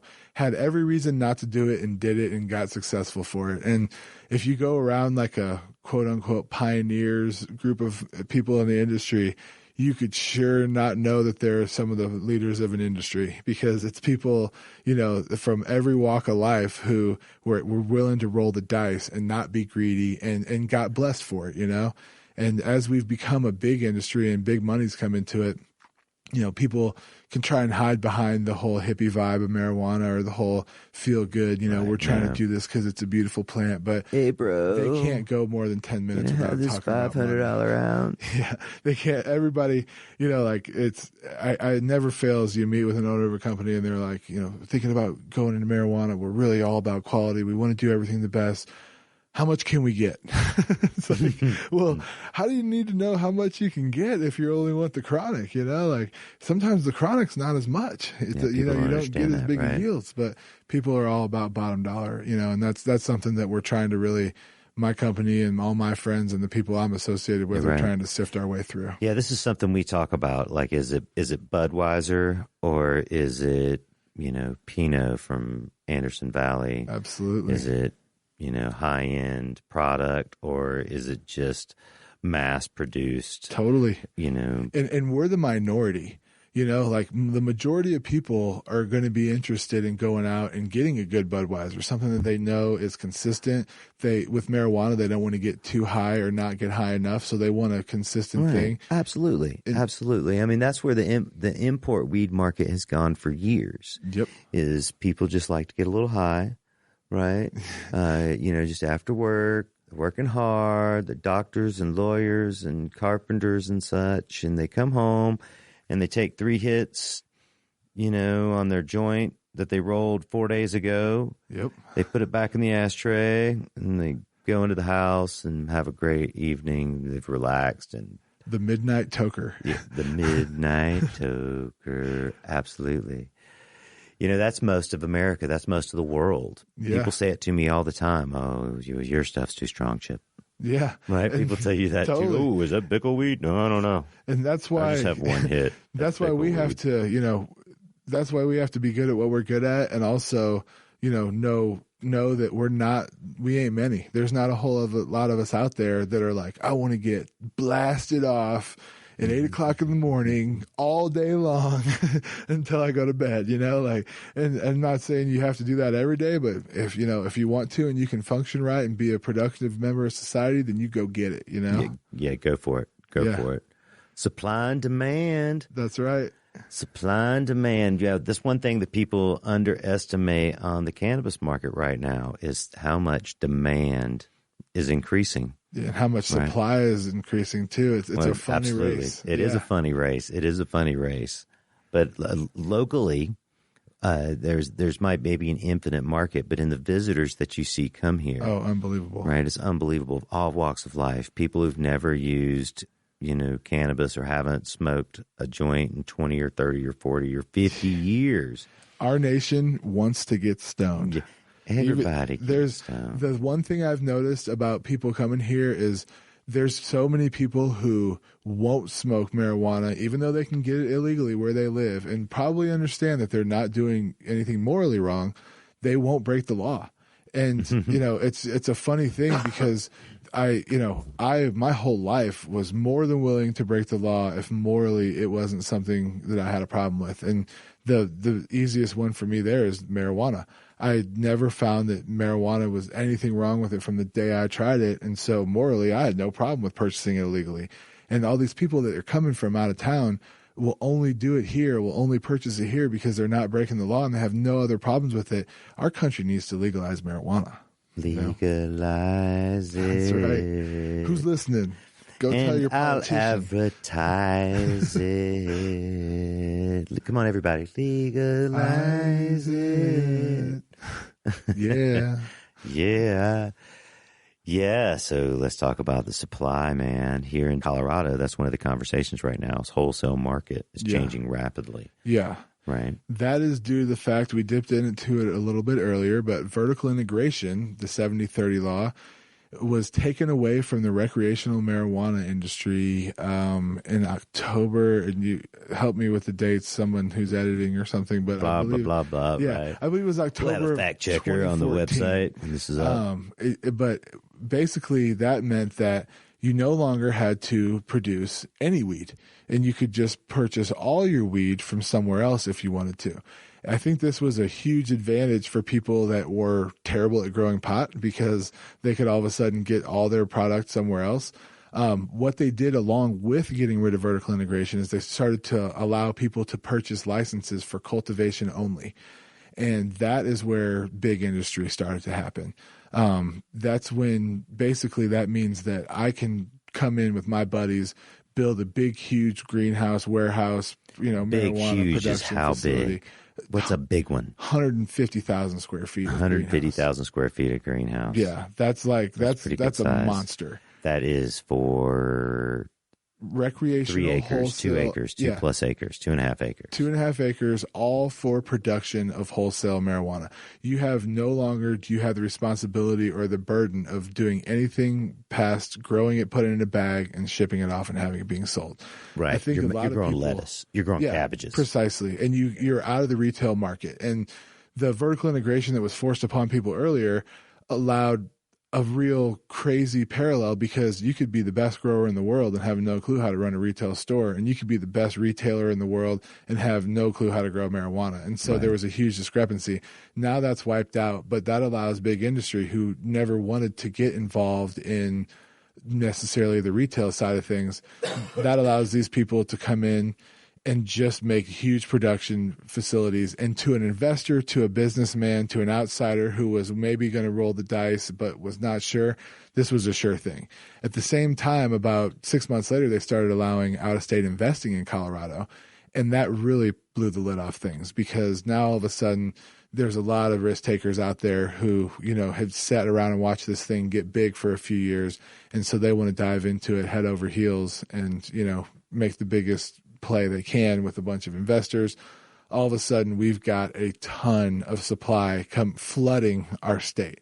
There's countless counties that were issuing anybody a license for a wholesale production. Pueblo County. There's. I'm sure you're more familiar than I am actually with that type of thing, but it's just the lid blew off of it. And everybody and their uncle is building out a massive facility right now. And it's exciting, but it also leads me to wonder where it's going, what's going to happen. Where's it all going to go? Because when you look at the entire dollar amount of marijuana sold in Colorado in a year, and then these people's business plans, and you see that they have it like, their bottom dollar, this $20 million a year, is going to be like 20% of the entire market share. You just think that, and you see 20 of them a week, you start to scratch your head like, well, either the market share has to increase to $700 million for these people's business plans to look, where they don't have 20% of an entire market, or somebody's going to fail. So do you know how many people have licenses here? Could grow licenses in Colorado? I do not know the answer to that. It's just a few thousand people. It's not that many. Last I looked, it was 2,000 people had a license to either grow or sell cannabis. Yeah. They're actually only about half the counties even allow you to do it. Mm-hmm. Most of the state doesn't even allow you to do it. Most of the western side, the western slope as we call it here. The red side. They don't care much for ganja over there, brah. Yeah, they want to keep their street and cities clean. Hell yeah. I wonder if they're experiencing the same type of economic growth. That's something I'm going to look into, man. I'm going to look into see what kind of economic growth is going on over there. I mean, they're a breadbasket of sorts. They grow a lot. Yeah. Right. Ironically, some of the best parts of the state to grow, outdoor cannabis aren't allowed. Could you imagine some Palisade? Edit that. No, absolutely. Stone fruit areas. Oh man, totally. There's there's great cannabis production areas all through the western side, all through the western slope. Yep. Great production areas. It's unfortunate that some of those counties can't involve themselves in it. Yeah. Right. They're growing hemp over there though. They're growing some hemp over there. Are they? Yeah, sure. Nice. You can grow hemp in most counties of Colorado, I believe. That's awesome. I'm definitely not a hemp specialist. Yeah. And I mean, technically, you could grow cannabis in all counties in Colorado. It's just most counties decided Local jurisdictions. It was said no. local jurisdictions, and they decided their own fate, so to speak. For those who wouldn't understand that, the entire state, the state as a whole, regulation department said, "Hey, marijuana is legal." They also wrote into the law that any local jurisdiction can override it if they so choose. So, Chip is right. It's more like a 75-25, maybe even 80-20. 80% of the people have not approved it and only 20% have. Ironically, there's some small towns in Colorado. One of my favorites is Oak Creek out by Steamboat, and they're such cool people. They had a small little town. They didn't have a school. They didn't have, or the school they liked at least. And, the roads where a lot of them weren't paved. And they said, well, hell, let's legalize marijuana. And they have probably got 6 or 7 new facilities being built there right now in like a tiny little town. And it's going to bring so much money to them and so much taxes and, make a better place for these people to live. So why not help yourself out? There's such this myth that marijuana is bad because what example does it give the children? Yeah. But here in Denver, it's given millions of dollars back to schools and education. Absolutely. Right. And in this town you're talking about, they're going to improve their educational platform. Yep. Right. And it's for the children. That's why we smoke, isn't it, Bickel? It's for the kids. It's for the kids. Big love to kids. Yeah, big shout out. But, I think the best way to put it is I heard a politician speaking to a room full of people about marijuana, and he said, treat it like alcohol, parents. Do you have your liquor sitting out to where your kids can get to it? Then it's your fault. Put your weed away. And that's... Yeah, talk to your kids. Talk to your children. Yeah, exactly. Right, don't hide it. It's one of those things, if you hide it from them, they're just going to want to know and do it. And if you can just be responsible and teach them that it's Here just it like is alcohol. easier to talk to your kids about cannabis, though, in Colorado. Yeah. Because cannabis is legal. Yeah. Recreational cannabis is legal. Right, which is adult use. That's what they're calling the new bill in California, adult use. Yep. Right, and that's really the appropriate term, Absolutely. adult use of cannabis. Yes, sir. Right, here they use marijuana to define it in the law. Yeah. Right, because that's the legal term, marijuana. Yep. Marijuana. Right. It scares people. Scares them off. Marijuana. All right, well, hey, let's have a break there. This Real Dirt with Chip Baker. When we get back, we'll roll another one up with Matt Bickel. He's a smoker. He's a toker. He's a midnight toker. I don't think I got the lyrics right on that. He's a joker. He's a smoker. He's a midnight toker. Sometimes the other hours, too. Yeah, and in between those hours. And, hey, let's roll another one up, Matt. Look what I got. Kirkwood OG. Yeah. One of the other cool guests brought this by last week and left it. What an amazing guest. So I'm breaking up the weed. So you're going to break up the weed. Let's talk about this. Do you know this strain? The Kirkwood OG? I honestly don't know it. I've smoked it. I like the bubble hash from it, but This is Natural Remedies, right? Yes, sir, it is. Natural Remedies. Yeah, Jeff over there, he's a good buddy of mine. Mr. Dank, Jeff Dank. He's an awesome grower. I hope to have him on the show in the future. I've just reached out to him. He says yes, but I know he's got a kid. And he just had twins also. Oh, my gosh. As he has got his hands full. Yeah. He's a propagator, huh? Yeah. Old Jeff Dank, propagating people and plants. He made the golden goat. A lot of people are very familiar with that genetic. The goat. Goat, bro. Goat, bro. I love the goat. So the Kirkwood, do you know about this weed? I don't. I wish I had something. It smells good, though, doesn't it? When you... Yes, sir, it does. It has a complex... It's one of the more signature. diesel-y than lemony OGs is what I would say. Like LA Kush or Candy Kush, you're going to taste a lot of lemon, and this is really, really more of like the sour diesel kind of stinky armpit smell. Yeah, it is skunky like that. Maybe that's why I like this one. Yep. Chemdog. Diesel-like, Chemdog-like. Me and Chip are Chemdog diesel type of guys. Yeah, without that Chemdog, without that diesel. If you ever want to stop by and smoke either one of us out, please do. Chemdog diesel. That's right. Only the best, please.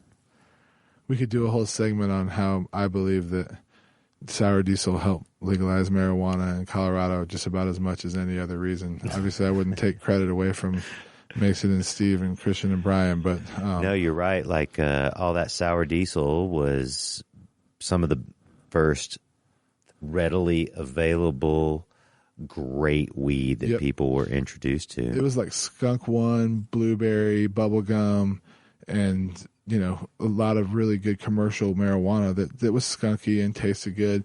And sour diesel came around and left this flavor in your mouth for an hour and a half after you smoked it. And people to this day, I mean, everyone I know pretty much that lives out here that's been a part of marijuana was living somewhere else, smoked it, and moved here immediately, rented a house, and put 10 lights in their basement. Right, Denver diesel. Denver diesel. Here's the broke up weed chip.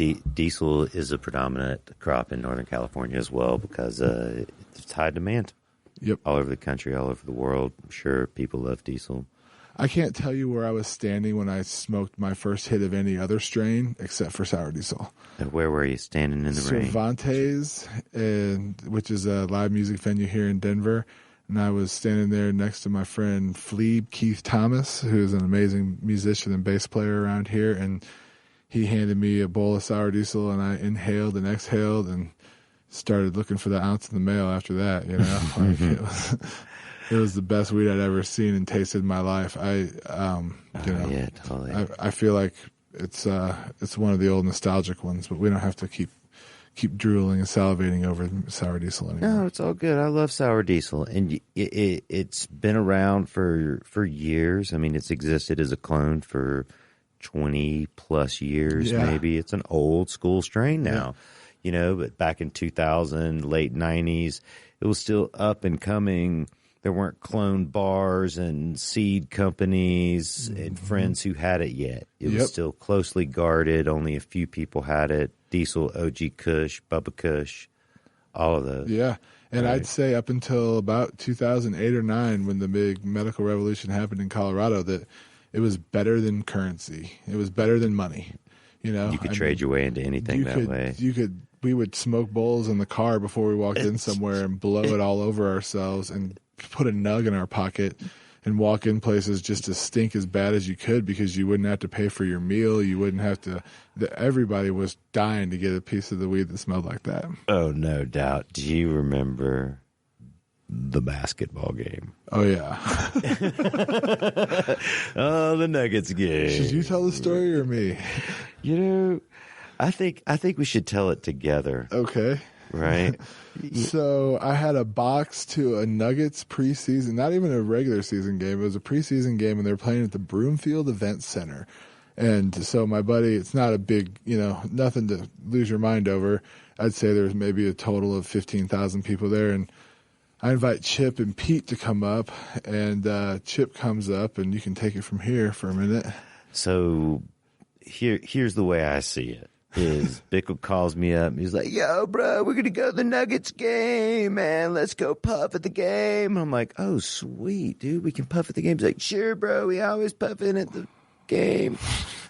Right. So, I'd been living in Northern California for a number of years. I literally took him for that when he said we can puff at the game. I meant like outside during halftime and shit. So I came only slightly prepared. I had 5 joints in my front pocket. Doesn't know about a doob case, which maybe a lot of people don't know about, but I'm a big fan of some sort of smell-proof, waterproof case to put your doobs in. I just had joints in my pocket and going to go smoke them after the really, game. really fresh, loud-ass weed. So he's stinking this place up like you wouldn't. I mean, it's like we're the trimming. box. We're in the box. We're in the box, and it's like we're trimming a 5-pound fucking harvest in this box. Is what it smells like, and we're not even smoking weed in there. Where we would go out at halftime or before the game, we'd smoke plenty, but this smells like we hadn't smoked any weed. Yeah, not a piece. Because it started as soon as we get in this box. Yeah, right. As soon as we get in it, they start serving us, and the server comes around and they make a comment about, oh, hey, you guys can't smoke weed in here. Like, we're like, yeah, sure, we're not going to smoke weed in here, right? So my feelings immediately, were hurt because I thought we were going to puff weed in this box. So at some point, It smelled so good in there that the police decided to come see us. And the cops come in, and they're convinced that we had smoked marijuana in the box because it smelled so bad. Convinced. All right. Boy, who's smoking the marijuana? And they're looking in the trash can for fucking cashed out bowls, and we're like, dude, we really haven't smoked. And my favorite part of this story is Justin Brunson, who's the owner of Old Major and Masterpiece Deli here in Denver, a couple of amazing restaurants. Justin's at the game with us. And he had just walked in the door 20 minutes before. Yeah, and he decides to explain to the police officers that there's no way we were smoking pot, and the way to tell is to smell his hands, and shoved his hands in this police officer's face, which any years later would have probably got him shot. Now, that night, the cop jumped back and was ready to detain him, and Justin's like, smell my hands, man, see? Because, if you've been smoking a bunch of weed, then your hands smell like weed usually. So the police... I remember correctly, Justin acted completely wasted, though. He went from sober to hey, man, what are you guys doing? Oh, hey, man, we ain't smoking weed, man. We just smell my fingers. Yeah. So, long story, we end up, no one gets arrested, no one goes to jail, and we didn't get to smoke weed in the box. But we smoked weed in a lot of boxes, just not during Nuggets games, right. Pink Floyd shows and shit. Well, the way I remember it ending, though, is after he had the fingers in the cop's face, he says, nah, man, it was those people down there, right? And he points out of the box. And for some reason, this made sense to the police because, there was this draft that was created every time the door was open.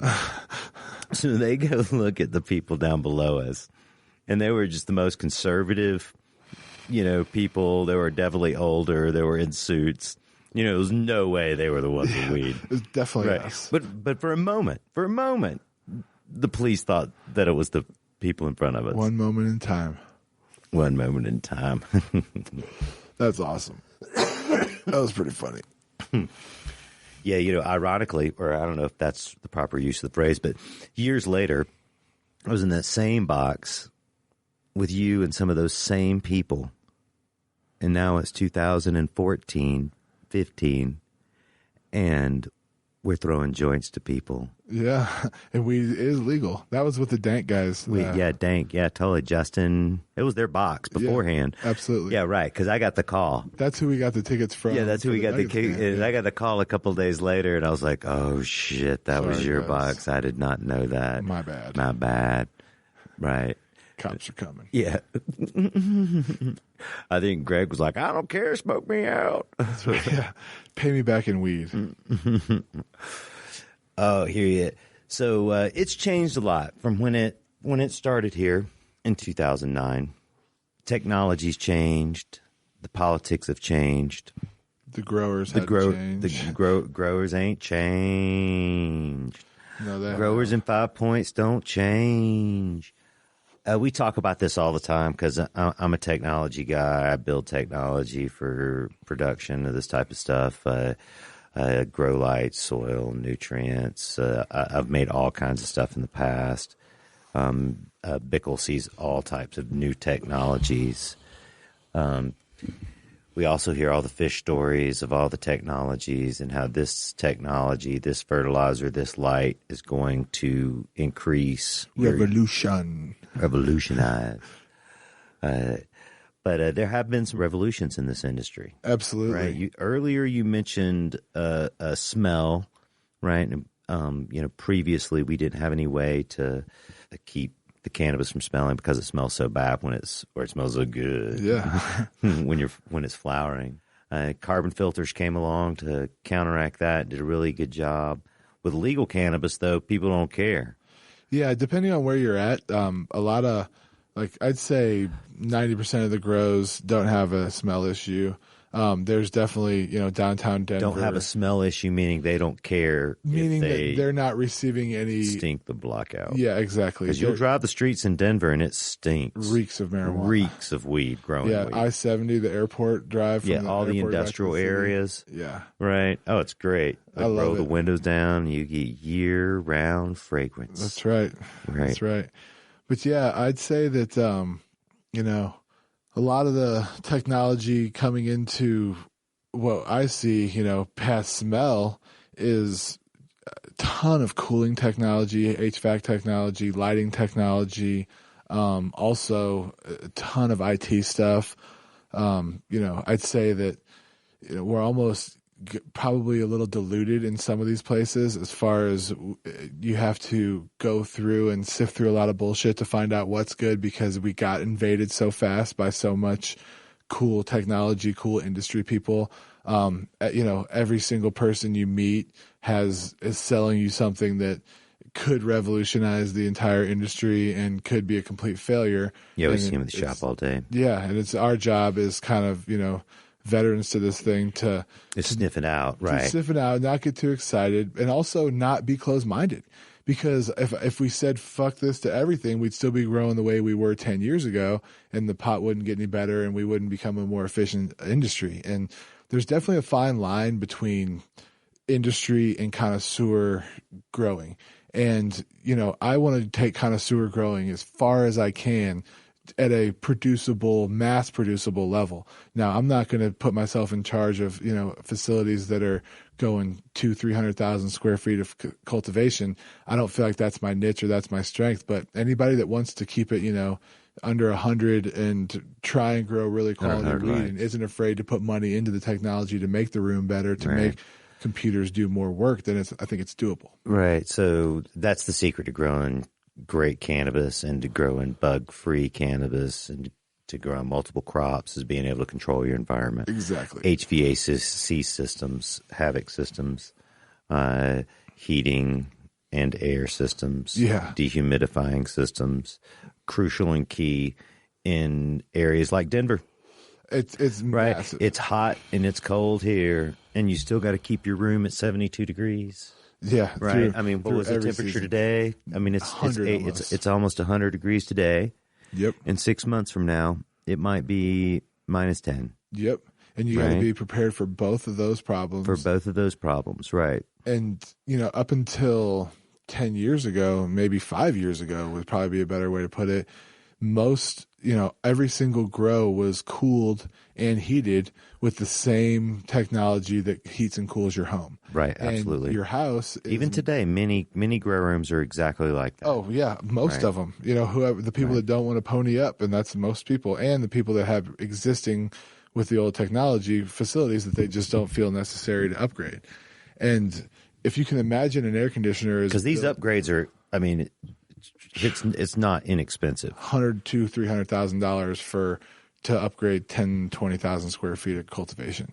Right. You know, it's $300,000, right? Yeah, it's nothing to incur that expense because it's every single piece of the puzzle has to be changed out for a new one because all of a sudden, you know, your lights don't work. The old vented lights don't work anymore with the new ACs. You need to get the new lights that aren't vented that, you know, put off way more heat but with the right amount of HVAC and technology, you can cool them much easier. And it's a huge problem that people have something that is up and running and producing marijuana and already paid for, and it's old technology and it's beat up, but it's what works and they don't want to reinvest. Right. Absolutely. It's paid for, bought and paid for, but literally it's the difference between like maybe a pound a light to 3 pounds to 3 pounds a light. Yep. Right. Because that is possible. And I mean, I actually believe 3.9 pounds is as much as I've seen verified. Yeah. Right.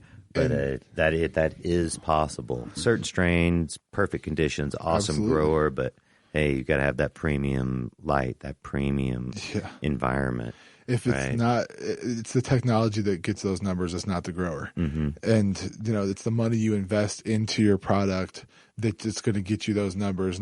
There's nothing I can do. I have a formula that can grow really good weed, but it only grows as much as the environment lets it grow. It's not going to, I can't add some sort of nutrient that's going to make the bud get a pound bigger per light. The only thing I can do is make the room cool enough and have the right environment and make it right. Right. We talk about this too. this is our conversation. Environment. Yep. How are these people fucking up environment? How are these people fucking up environment? Environment and stay out of the way. That's what I tell people. If you can make a really good environment and stay out of the way, you'll probably and have good genetics. That's probably the last piece of the puzzle. Genetics. Oh right. man! But those three things, weed grows itself. The shit grows in sidewalks, folks. You know, it's our job to optimize the conditions for it and stay out of the way. Yeah, but there is a connoisseur level of it. Weed does grow itself, so to speak, but only when you put the proper technology, the proper environment, the proper thought and care and organization into planning out the cycle. Yep. That's the only way it grows carefree. Absolutely. Right. Or careless. Now, that's a different story, but, you know. Careless is no good. It's hard to grow quality cannabis in a careless manner. Absolutely. Right. Yep. And if you're not the cleanest guy and not the most, you know, I don't know, attention to detail and cleanliness are things that get looked over so easily here, because the irony is it's not hard to grow shitty weed. It's not at all. Right. If you can sell it, who cares? Yeah. And right? So for the years, mentality. You thought you were an expert because you grew it and you sold it and someone paid you for it, and that validated in your head that you grew good weed. Absolutely. When in fact, you're growing shit and people just, you know, are validating you through money. Yeah. Living in Northern California, I saw this happen for years. People from all over the country came there. And wherever they were the shit grower. They had their strain, a skunk one or blueberry, right, which is so 10 years ago at that time. And they came into the area and they're like, oh, man, I grow the dank. And they immediately get their ass handed to them, right? The quality, the thought of quality is so much higher pace there at the time than it was any place else. And it still is now, right? The demand for quality is there for sure, even though the production's also in Northern California as well. Yeah. Right. It's that demand the quality that makes us keep going for it, man. Yeah. So we got HVAC systems, double-ended lights, you know. Full room controls from your cell phone. Yeah. Full environmental controls. People ask me about LED lights, but you never see those or hardly ever see those. Not really. Right, no. right. There's LED's making a run at the industry right now, but it's the same thing that was happening 10 years ago with the regular lights, in my opinion. Now, this is strictly my opinion, but I just watched the lighting technology change so much, and now the double-endeds, in my opinion, for me, have risen to the top. They're like kind of the best bang for your buck. And now this is happening in LEDs again. Whereas, you know, 5-6 years ago, if I'd have bought every light that sounded like a good idea to me, I think I might have gotten my butt kicked as far as replacing them over and over and over and waiting and holding my breath a little bit and then seeing what comes my way. I feel like, you know, we've gotten to see the cream rise to the top a little bit more. Yeah, absolutely. We sell so many double-endeds. It's the only thing we sell really these days. Few people buy the older technology any longer. We have some air-cooled customers, don't get me wrong. People with low ceilings, they're forced into having air-cooled lights as opposed to double-ended lights. Well, I'm going to let the cat out of the bag for all you folks that want to know how to get 3 pounds of light that are sitting there scratching your head, is that with old technology, a vented hood, the footprint that it puts out would require about 3 to 4 of those lights for the same footprint as a double-ended light. And a double-ended light, just imagine you get to take out 4 lights and put 1 light in that same place. So where it would take 4 pounds under those first 4 lights to get, you know, a pound of light, now you only have to get, you know, if you get 4 pounds off the same spot, you got 4 pounds off of 1 light. So right, because it's just square foot. It's square foot. It's a footprint. And right. You have one light has the footprint of 4 lights. And so you can get 1 pound of light off of 4 lights, or you can get 4 pounds of light off of 1 light. And that's your magic number. And so invest in technology, folks. Invest in technology. It is simple math. There's a bunch of ways that you can say it. But with the DE lights, we promote people all the time, no matter which brand they're getting. The 1,000-watt sun, the Yield, the Phantoms. There's others out there, some I won't mention. no matter which ones they're getting, we suggest 4x6 area for one light, Yep. or 5x5 area for one light. Exactly. Right. And if you do the math on a 5x5 area, that's 25 square feet, right? And you grow 2 ounces per square feet under 1,000 watt, that's 50 ounces under one light. Mm-hmm. Help me with my math there. What's that? 50 ounces. 48 ounces is 3 pounds. 16 ounces is a pound. 48 ounces is 3 pounds. Yeah. So 3 pounds and 2 ounces. If you can just grow 2 ounce square foot, 2 ounces a square foot. Yeah. Right. It's simple math. That's crazy. Right. Yeah, absolutely. But traditionally, people grew in 4x4 areas with one light, 1,000 watt light. Yep. And that's 16 square feet times 2, 32. That's the same, same math, same formula. Mm-hmm. Right. But they're, getting right at 2 pounds. Yeah, and that's killing it with those old lights. Oh, you're killing it. And you have to have everything right. It's so easy to get less than a pound of light if you're not crushing. And that's what I see. Most places are at a pound of light with old technology, 2 pounds of light with new technology. Man, what do you think one thing people could change in their production? Like you can't go into all the fertilizer or all the media or the environment, but is there one tip you could give somebody on hey, if I want to get higher yields, what's the thing you see people do to increase their yield? Increase their humidity and here in temperature, Denver, especially in Denver. Controlling the environment, back to the environment. Exactly. Always the environment. I would say environment is the biggest thing, and also one from left field is I always tell growers, stop trying to be an artist. I feel like they have this canvas and they think they're going to paint their perfect picture on it. And it's like, if you can just reproduce the steps, if you can do the things that, that make it successful every time and not try and change the process every time to have a unique art to it, if that's how you have to approach, getting good numbers out of large scale marijuana facilities. There is a process that's happened already before you and ahead of you. And if you can, adapt to that, and it doesn't have to be any specific one process, just, something that your company has used, your facilities used that worked, because there's so many problems, even within a single facility, so many curveballs with, in every little microclimate that, stick to something easy and don't try and be the magic man. The magic man. You're right. Everybody wants to pull out the magic. And wants to find something at the grocery store on the shelves that's got the coolest looking bottle that they think is going to be the newest, best stuff. Yeah, and there's people out there selling, and once it works for you, you become a salesman. And so, and the fact is, the guy selling it to you, who it worked for, really is selling it, and it really did work for him. And so you just got to be careful, man. It's a slippery slope, and when you change too many factors, you don't know what you changed. Right. Yeah, absolutely.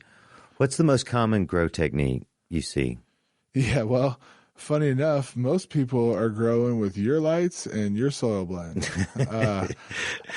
I would say that, like we spoke about the double enders, everybody's switching to those. The only thing you have to do is be able to catch up with the heating and air conditioning, because they're a little bit harder to keep cool, but totally worth it, because you can take so many more lights out and light a room with less. And then most people are using the cocoa fiber perlite mix that you made, and it's just absolutely crusher. I think the ability to get to dry your plants out is something that people are finally catching up on. And, well, I wouldn't say everybody, but a lot of the wise guys are realizing that you can't keep a plant soaked and saturated with the high ppm all day long and expect it to do good. Do you see straight cocoa out there? You do as much as, I'd say, a third is straight cocoa, and then 2/3 is your perlite cocoa mix. Okay, awesome. Most of that stuff relies on chemical fertilizer, though. Yeah. Right. Oh, I'd say all of it does. All of it does. There's some people trying to top feed with earthworm castings and that use a compost tea from time to time in it. But I'd say that 90 to 95% of what goes into the cocoa is fertilizer. Fertilizer, synthetic fertilizer. Yeah. We sell lots of House of Garden. Yeah.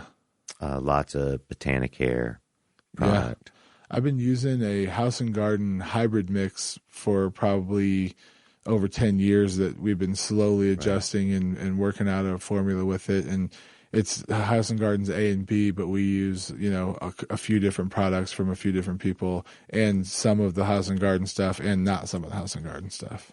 Right. Yeah. House and Garden's great product, incredible instructions. Yeah. Steve Geeter, he's on the show. He was on one of the earlier episodes. Yeah. We didn't even go into this on that show, but I know he created that nutrient formula and built that whole system originally for the U.S. Now they own it, and it's in Humboldt County. Yeah. Yeah, they're kicking He's that done up. well for himself, man. And I would, if I was... And for the industry. Yeah.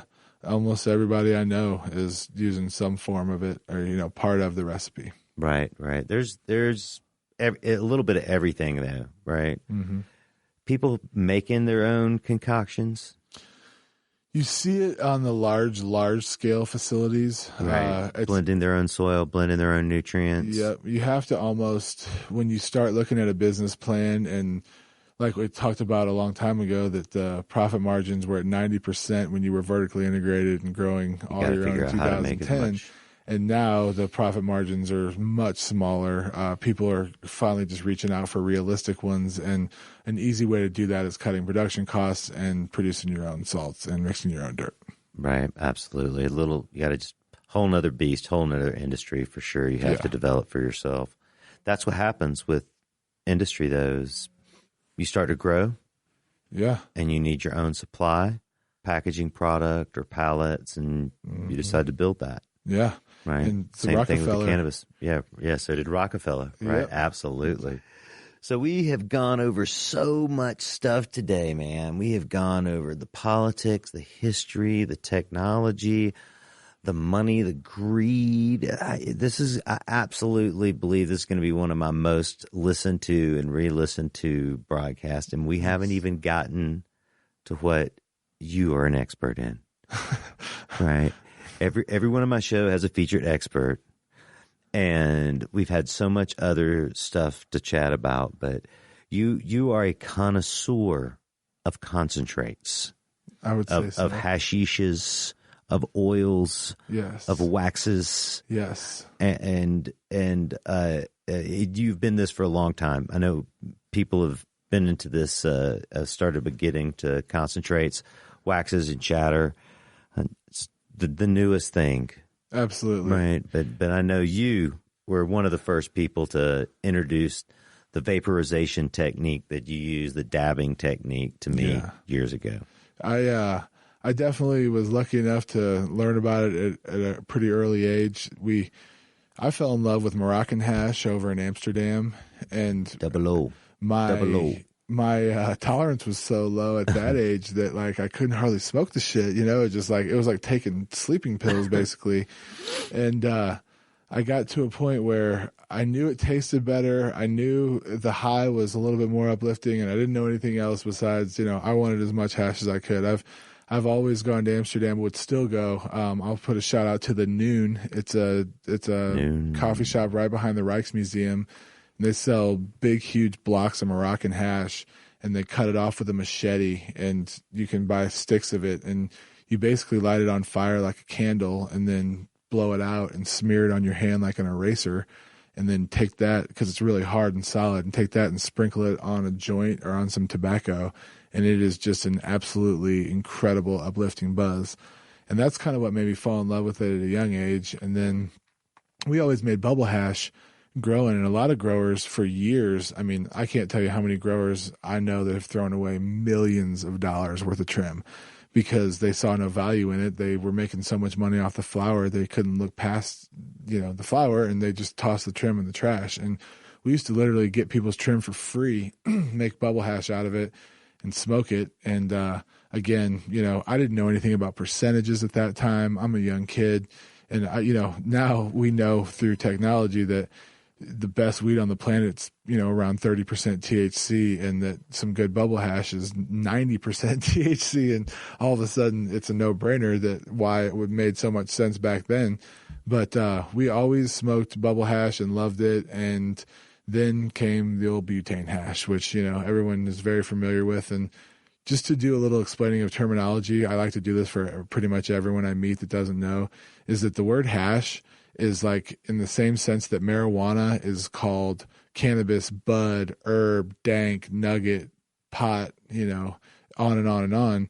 The same thing with hash is that hash is just the crystals off of marijuana, and hash is oil, earl, shatter, wax, butter, any other name that you can think of that you've heard that you think is something else besides hash. Yeah, it's just hash. It's the crystals off the pot. Chip knows this very well, but I think it's something that is overlooked a lot with people, and so I think it's worth explaining. So yeah, it's complex. It's complex terminology. Yeah, exactly. Yeah, that'll be the next segment of our show. Nice.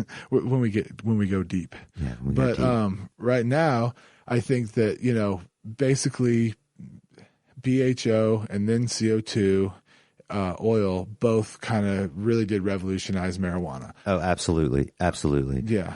And it's not just the dabbing culture, but the vape pens. Yep. To be able to have some concentrated cannabis and take a hit of it wherever you go.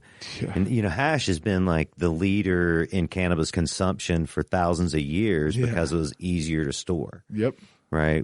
Flowers of marijuana only, cannabis only last for a short period of time. Yeah. No matter what you do to it. And a real simple way I like to explain what hash and flower is that flower is plant matter, and then hash is the crystals on the plant matter. And so, a good way to explain it is we could go out in your yard right now and pick up a handful of grass and smear some hash on it, and that's bud.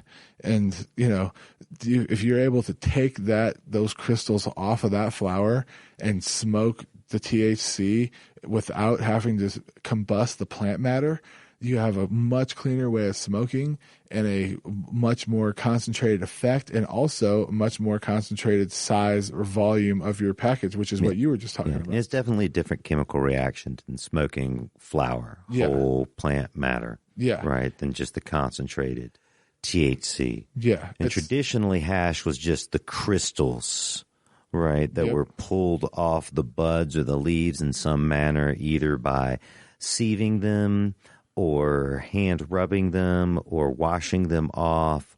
I'm sure there's several million other techniques that our listeners will give us when they listen to this. Keith? You didn't say what this, about Sister Keith, man? Yeah, right, man. We're rocking 00. So, but the new technology really uses some type of solvent, right? Makes a really pure extract of this prop of THC from the plant matter. Yes. So it's not just the crystals anymore. Yeah. It's the whole plant matter. Totally. Right? And they get terpene complex, which are all the secondary compounds responsible for the flavor and the smell. Yeah. Right. They can isolate all the different kinds. They can remove the terpenes and reintroduce them. And you'll definitely, and I'm sure your listeners will get an earful from another expert way over my head in the production of it and the science of it. I can tell you, just as a smoker and as a connoisseur, that for me, it's always been about flavor. And the best flavor on the planet is a good low temperature hit of concentrate. I don't think anybody would argue that, because you can take away all the plant matter flavor and all the, Did you bring some over? I didn't, bro. So for everyone who's hating on me right now, I live 4 blocks from Chip. And so if we needed to push pause and take our headphones off, I have 65 kinds of hash in my house. He's bragging. If I called him out on that, he'd only have 12. Actually, I'm around the world.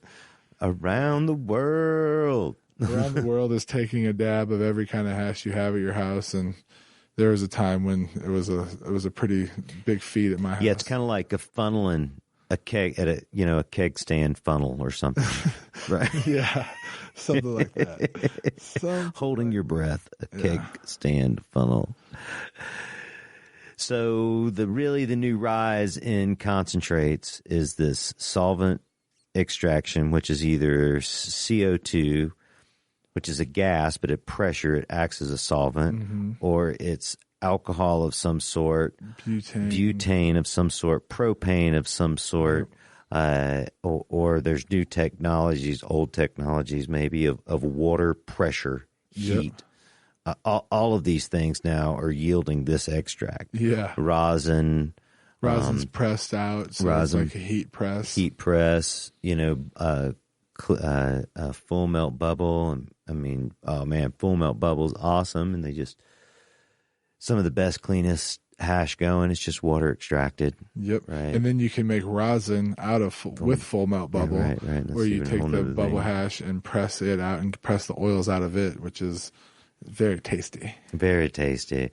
But you get to smoke all of these things on a, how do you explain this to someone who doesn't know? It's a dab rig. What is a dab? So 50% of the people listening will know what a hot knives are, and 50% won't. But if you've ever taken two knives and put them on a stove and heat them up and then put some weed in between them or some hash in between them and then inhale the heat, you basically have a heating element, something that's hot, and then it's hotter than the whatever you're trying to smoke, and then you put what you're trying to smoke on there and it melts it.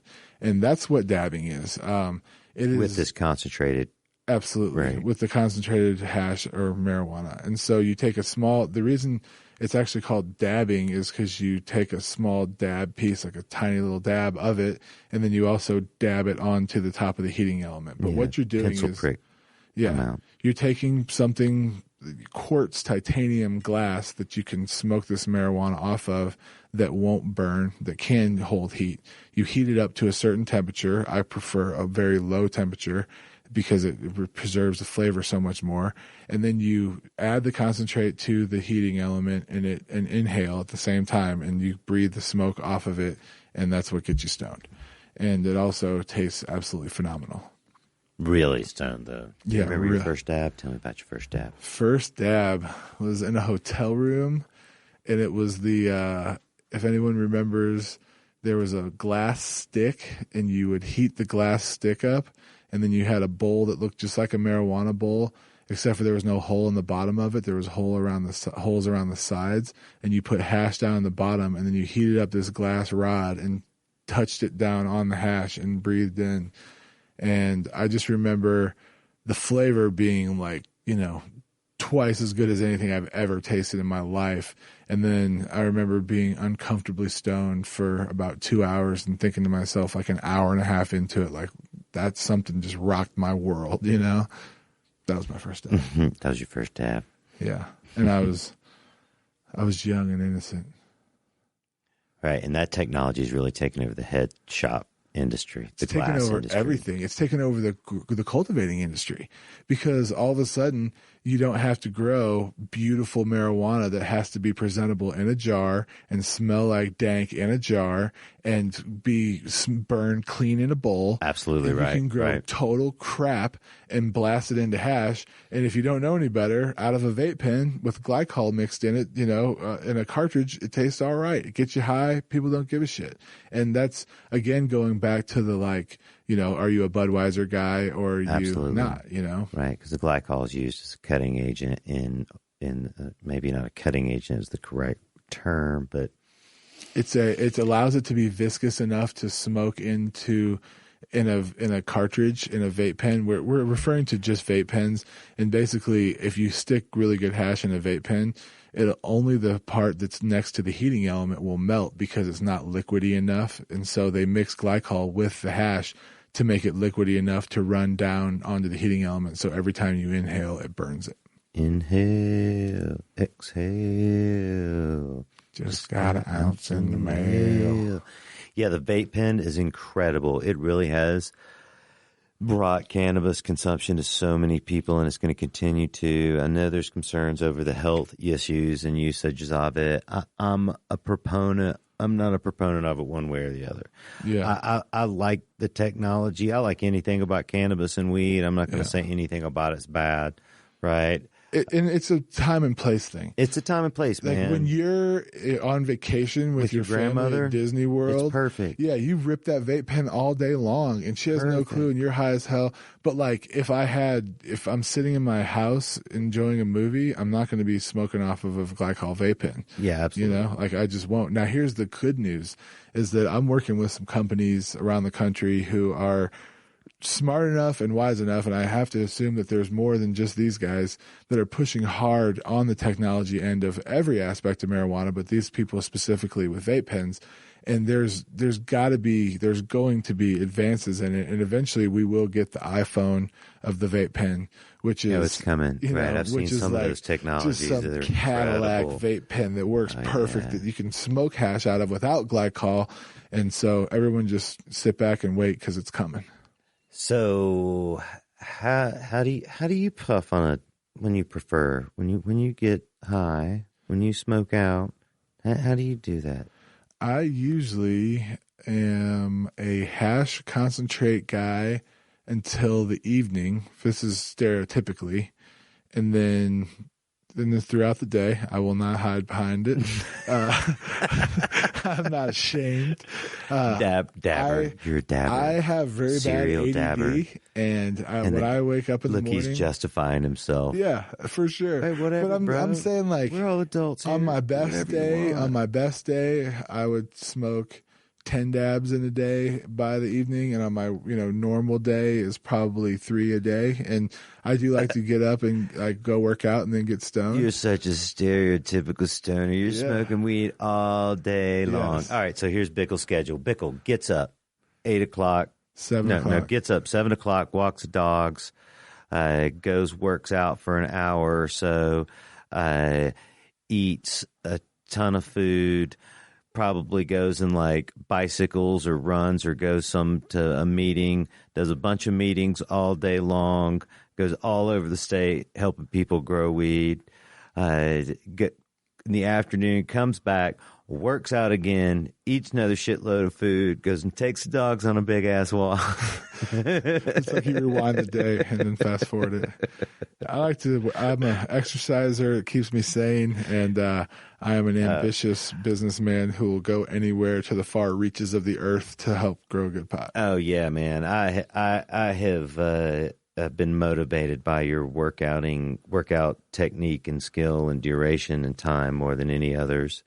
I keep struggling to get on the Coach Bickel bandwagon, the boat, right? Shout out to Lodo CrossFit. Yeah, so many other people have been motivated by you. I mean, we could count the numerous people that you have influenced to lead a healthier lifestyle. Well, it's the same thing with plants, man. In a pesticide world, it's, do you want to give your plants antibiotics before they're sick, or do you want to give your plants vitamins, or give them after they're sick, or give them vitamins before they're sick? And that's the difference in pest sprays. Is organic pest management is before they're sick, you give them good vitamins, and illegal pesticides are antibiotics after they're sick. And that's how I try and treat my body. It's how I try and treat my plants. And that's something that. Health is wealth. I will tell you that. Everyone write that one down. Health is wealth. Yeah, I've felt the best when I've eaten the healthiest and been the strongest, exercised, worked out, moved the most in my life. That's for sure. Yep. And the healthiest plants make the healthiest weed. And Absolutely. They taste the best and get you the most stoned.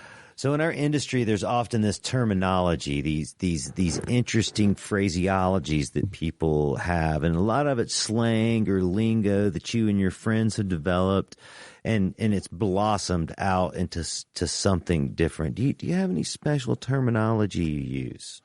A good one would definitely be Earl. Smoking Earl.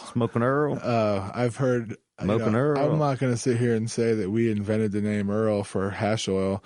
But I'd never heard it before, and we made it up, and you hear it all over the place. Conscious collective. Yeah, I've heard it to other. I'm sure multiple groups of people invented Earl. But hash Earl, In the industry, there's a whole vocabulary. There's a dictionary's worth of vocabulary and terms and lingos that, like, it's literally like, the government was like, all right, we're going to make you guys learn our own Japanese version of this language, and something completely foreign to everyone else. Right. And then, but there is unfortunately, no translators of Japanese, or no one that even speaks Japanese in this industry, if you will. And all of a sudden we have this problem where we have to learn this terminology overnight to be able to communicate with each other. And it's absolutely beautiful to see how many people can talk the lingo now, metric, for instance, like we've been speaking about the tracking system, or, like just the different RFID tags and package tags and labels and all these different words, like tamper evident containers versus a child-proof container versus a... Those are all normal industry words, though. They are, but to our industry and specific to our product, it's something that's foreign and new. Okay, I see that. You're absolutely right. That's an interesting perspective. Usually people come on and they say whatever is their pet name for smoking weed or growing weed or slinging weed. Yeah. That's talking to Joe. That's a little... That's what we called it in high school. You want to go talk to Joe? Hey, we're talking to Joe, man. Oh, wow. I didn't smoke weed in high school, not till after I was 21. So not till it was legal, bro. Not till it was legal. So around the grow room, do you know any words, any terminologies? Yes, LARF is a favorite one. LARF. I'm sorry, LARF. LARF, a word that has no other meaning in the world besides lower unwanted marijuana buds that are better tossed in with the trim than they are trimmed and given to someone to sell and smoke. Right. Like undeveloped bottom buds that don't receive the light. Say it in a sentence, please. That plant looked a little larfy at the bottom. Maybe we should have trimmed it up a little more. Oh, man, this sack's all larf. Yeah. Man, these motherfuckers are selling me larf, man. And the opposite of larf would be the big, huge colas on top that are, the big trophy nuggets. And nuggets. Larf is one. Let's think of another one. A good... you just said nugget. Yeah, nugget. That's the good stuff. The good stuff. Blasting it. Blasting. Yeah, blasting is a term for making it into hash. And where, 10 years ago, you would trim every piece of larf. Now you know the terminology, so you can follow along here. Small little nuggets. You can take the larf and blast it into hash, and all of a sudden you have not ripped anyone off because all the larf has gone to being made into hash, blasted, and it makes that, all you're selling is your good nugs. Yeah, previously your dealer sold you the larf and kept the big buds for himself. Yeah, exactly. Kept the nuggets for himself. Now you know if you're in that situation currently. I'm going to confess that I did that throughout the entire 2000s, early 2000s. Hey, security. No. Could we take Bickel out of here, please? I definitely... Show's over. We're out of here. Yeah. Pack it up, man. Pack it up. All right, man. we're done. We're done with this. But no, that was the glow. Man, if you grew it, you better kept the favorite nuggets or you're a silly man. But if you grew it right, all the nuggets were good. And so blasting is another one. Blasting. Let's think of another one. There's lollipopping and topping.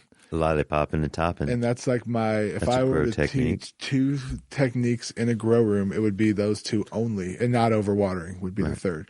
But lollipopping a plant is literally making each stalk or each branch look like a lollipop, which would be nothing all the way up the stick until the very top. And then there's just, that only growth. So you pick off all the lower growth on every branch. And then topping is the opposite process, which is you pick the lead growth out of every branch. And every time you pluck out a lead growth, it'll split into two pieces and make for double the tops. So topping and lollipopping. Top it, lollipop, don't overwater. Don't be greedy. There you go. Secret to success. Don't grow and sell larf, and if you have to do it, blast that shit. Great. Those are some great terminologies. Make sure you use your child-proof, tamper-evident So child-proof packaging. is for the consumer. Tamper-evident is for the industry. Whenever we transport marijuana, we have to put tamper-evident tape on it. Tape on it. And so that way, if you were to show up you leave with a pound of weed, you put tamper-evident tape on it, you show up at the next place, the cops know you have not been opening the box and smoking it while you're driving. Back to the regulations. Regulate. Man, you got any, you got a weed story for me? Weed story. Yeah, like weed story. So I am a freshman in college. Good weed story. I am going to fly to Amsterdam for spring break for my first time ever to Amsterdam. And I don't get a hotel room, don't make a single plan, just buy a plane ticket to Amsterdam because I'm going there for the weed, and that's all I give a shit about. So I get over there, and I am like literally, 98 out of 100% freaking out, excited. And I get to this dispensary, and I go to the Grasshopper. It's the first one you walk up on. I'm sure everybody's that's been to Amsterdam to smoke weed's been to the Grasshopper. And I go in, and I got a video camera out. I'm like freaking out, jumping like, oh my God, yeah. I still got the tape, so we can put that on here sometime. And yeah, we'll get that on the website. The guy selling the bud is like, hey, motherfucker, you need to chill your ass out. Like, we're going to have to ask you to leave, because I was so excited and freaking out so bad. So then I'm like really nervous that I'm going to get kicked out, and proceed to buy every single. I remember I bought Northern Lights. It was the first thing I bought, and then two. That was one of the first strains, right? Absolutely. Oh, yeah. Everybody heard about that one. Oh, what's some Northern Lights? Yeah, and some skunk one. Rolled that shit up. Rolled that shit up. Smoked it. Smoke it. That was basically, I was already in love. I was already infatuated with the plant. I was the guy in college that had centerfolds of High Times up, and of nuggets instead of hot chicks. Like, I was more into like bud and smoking weed. And I love hot chicks, don't get me wrong, but marijuana has been what did it for me from day one. And it's like, if you've got a weakness, for me it's marijuana, and in a good way and a bad way. I have a soft spot in my heart for it. Smoke them out. And basically from that moment on, I knew that it was bigger than just buying it and smoking it. That there was something great about this thing, and there was an industry that I got to walk into a place that sold it for commerce, and and it was creating all the bells started to ring in my head. Like, okay, how much money did the airline make for me coming over here? Did every restaurant I eat at, did every single dispensary that I spent, or coffee shop that I spent all my money on, the pastry shop Renee's in Amsterdam, anyone that's been there knows about Renee's. Like, I spent thousands of dollars at that place. How much trickle up economics again that you can get from this plant and from this experience and from this culture. And this is all in a flash. This all came to you in a flash. It happened. It started coming to me then. It wasn't a flash. It's still. It seems like a flash coming now. Yeah. And then the rest of that week I was over there. I bought seeds. I went to the Cannabis College. I tried to, find places to get tours of greenhouses, and this was 1999. Yeah. I was 19 years old or 18. And, that's, at the time I thought, hey, you're going to have to move to Amsterdam to get to grow this shit. To sell it. Yeah, and there is John that owns the gray area. On my way. He's still over there. He's the only American that owns a coffee shop over in Amsterdam, the gray area. There might be a few now, but yeah. Well, this was at that time. And I remember just thinking, like, how do I get to be him? How can I sell pot for a living and make this my passion in my world? And man, goosebumps. Like, totally. By a lot of luck and by a lot of hard work, I'm doing it. Yeah, you are. Oh, you're crushing it, man. You're more than doing it. Crushing it. This has been an awesome conversation. As we've gone through it, I've made notes of other things I've wanted to ask you about or talk about. I feel like we dug deep on a couple things. We got some dirt out. We got some dirt out on the industry. We got some dirt out on growing. We got some dirt out on the money, the politics. Man, I feel like we have covered it all. It's also so long. It's probably going to at least be a 2-part episode. Yeah. Part 1 and 2, dos. But it's been great having you on, Matt. Thank you very much, sir. I'm sure we're going to have you back.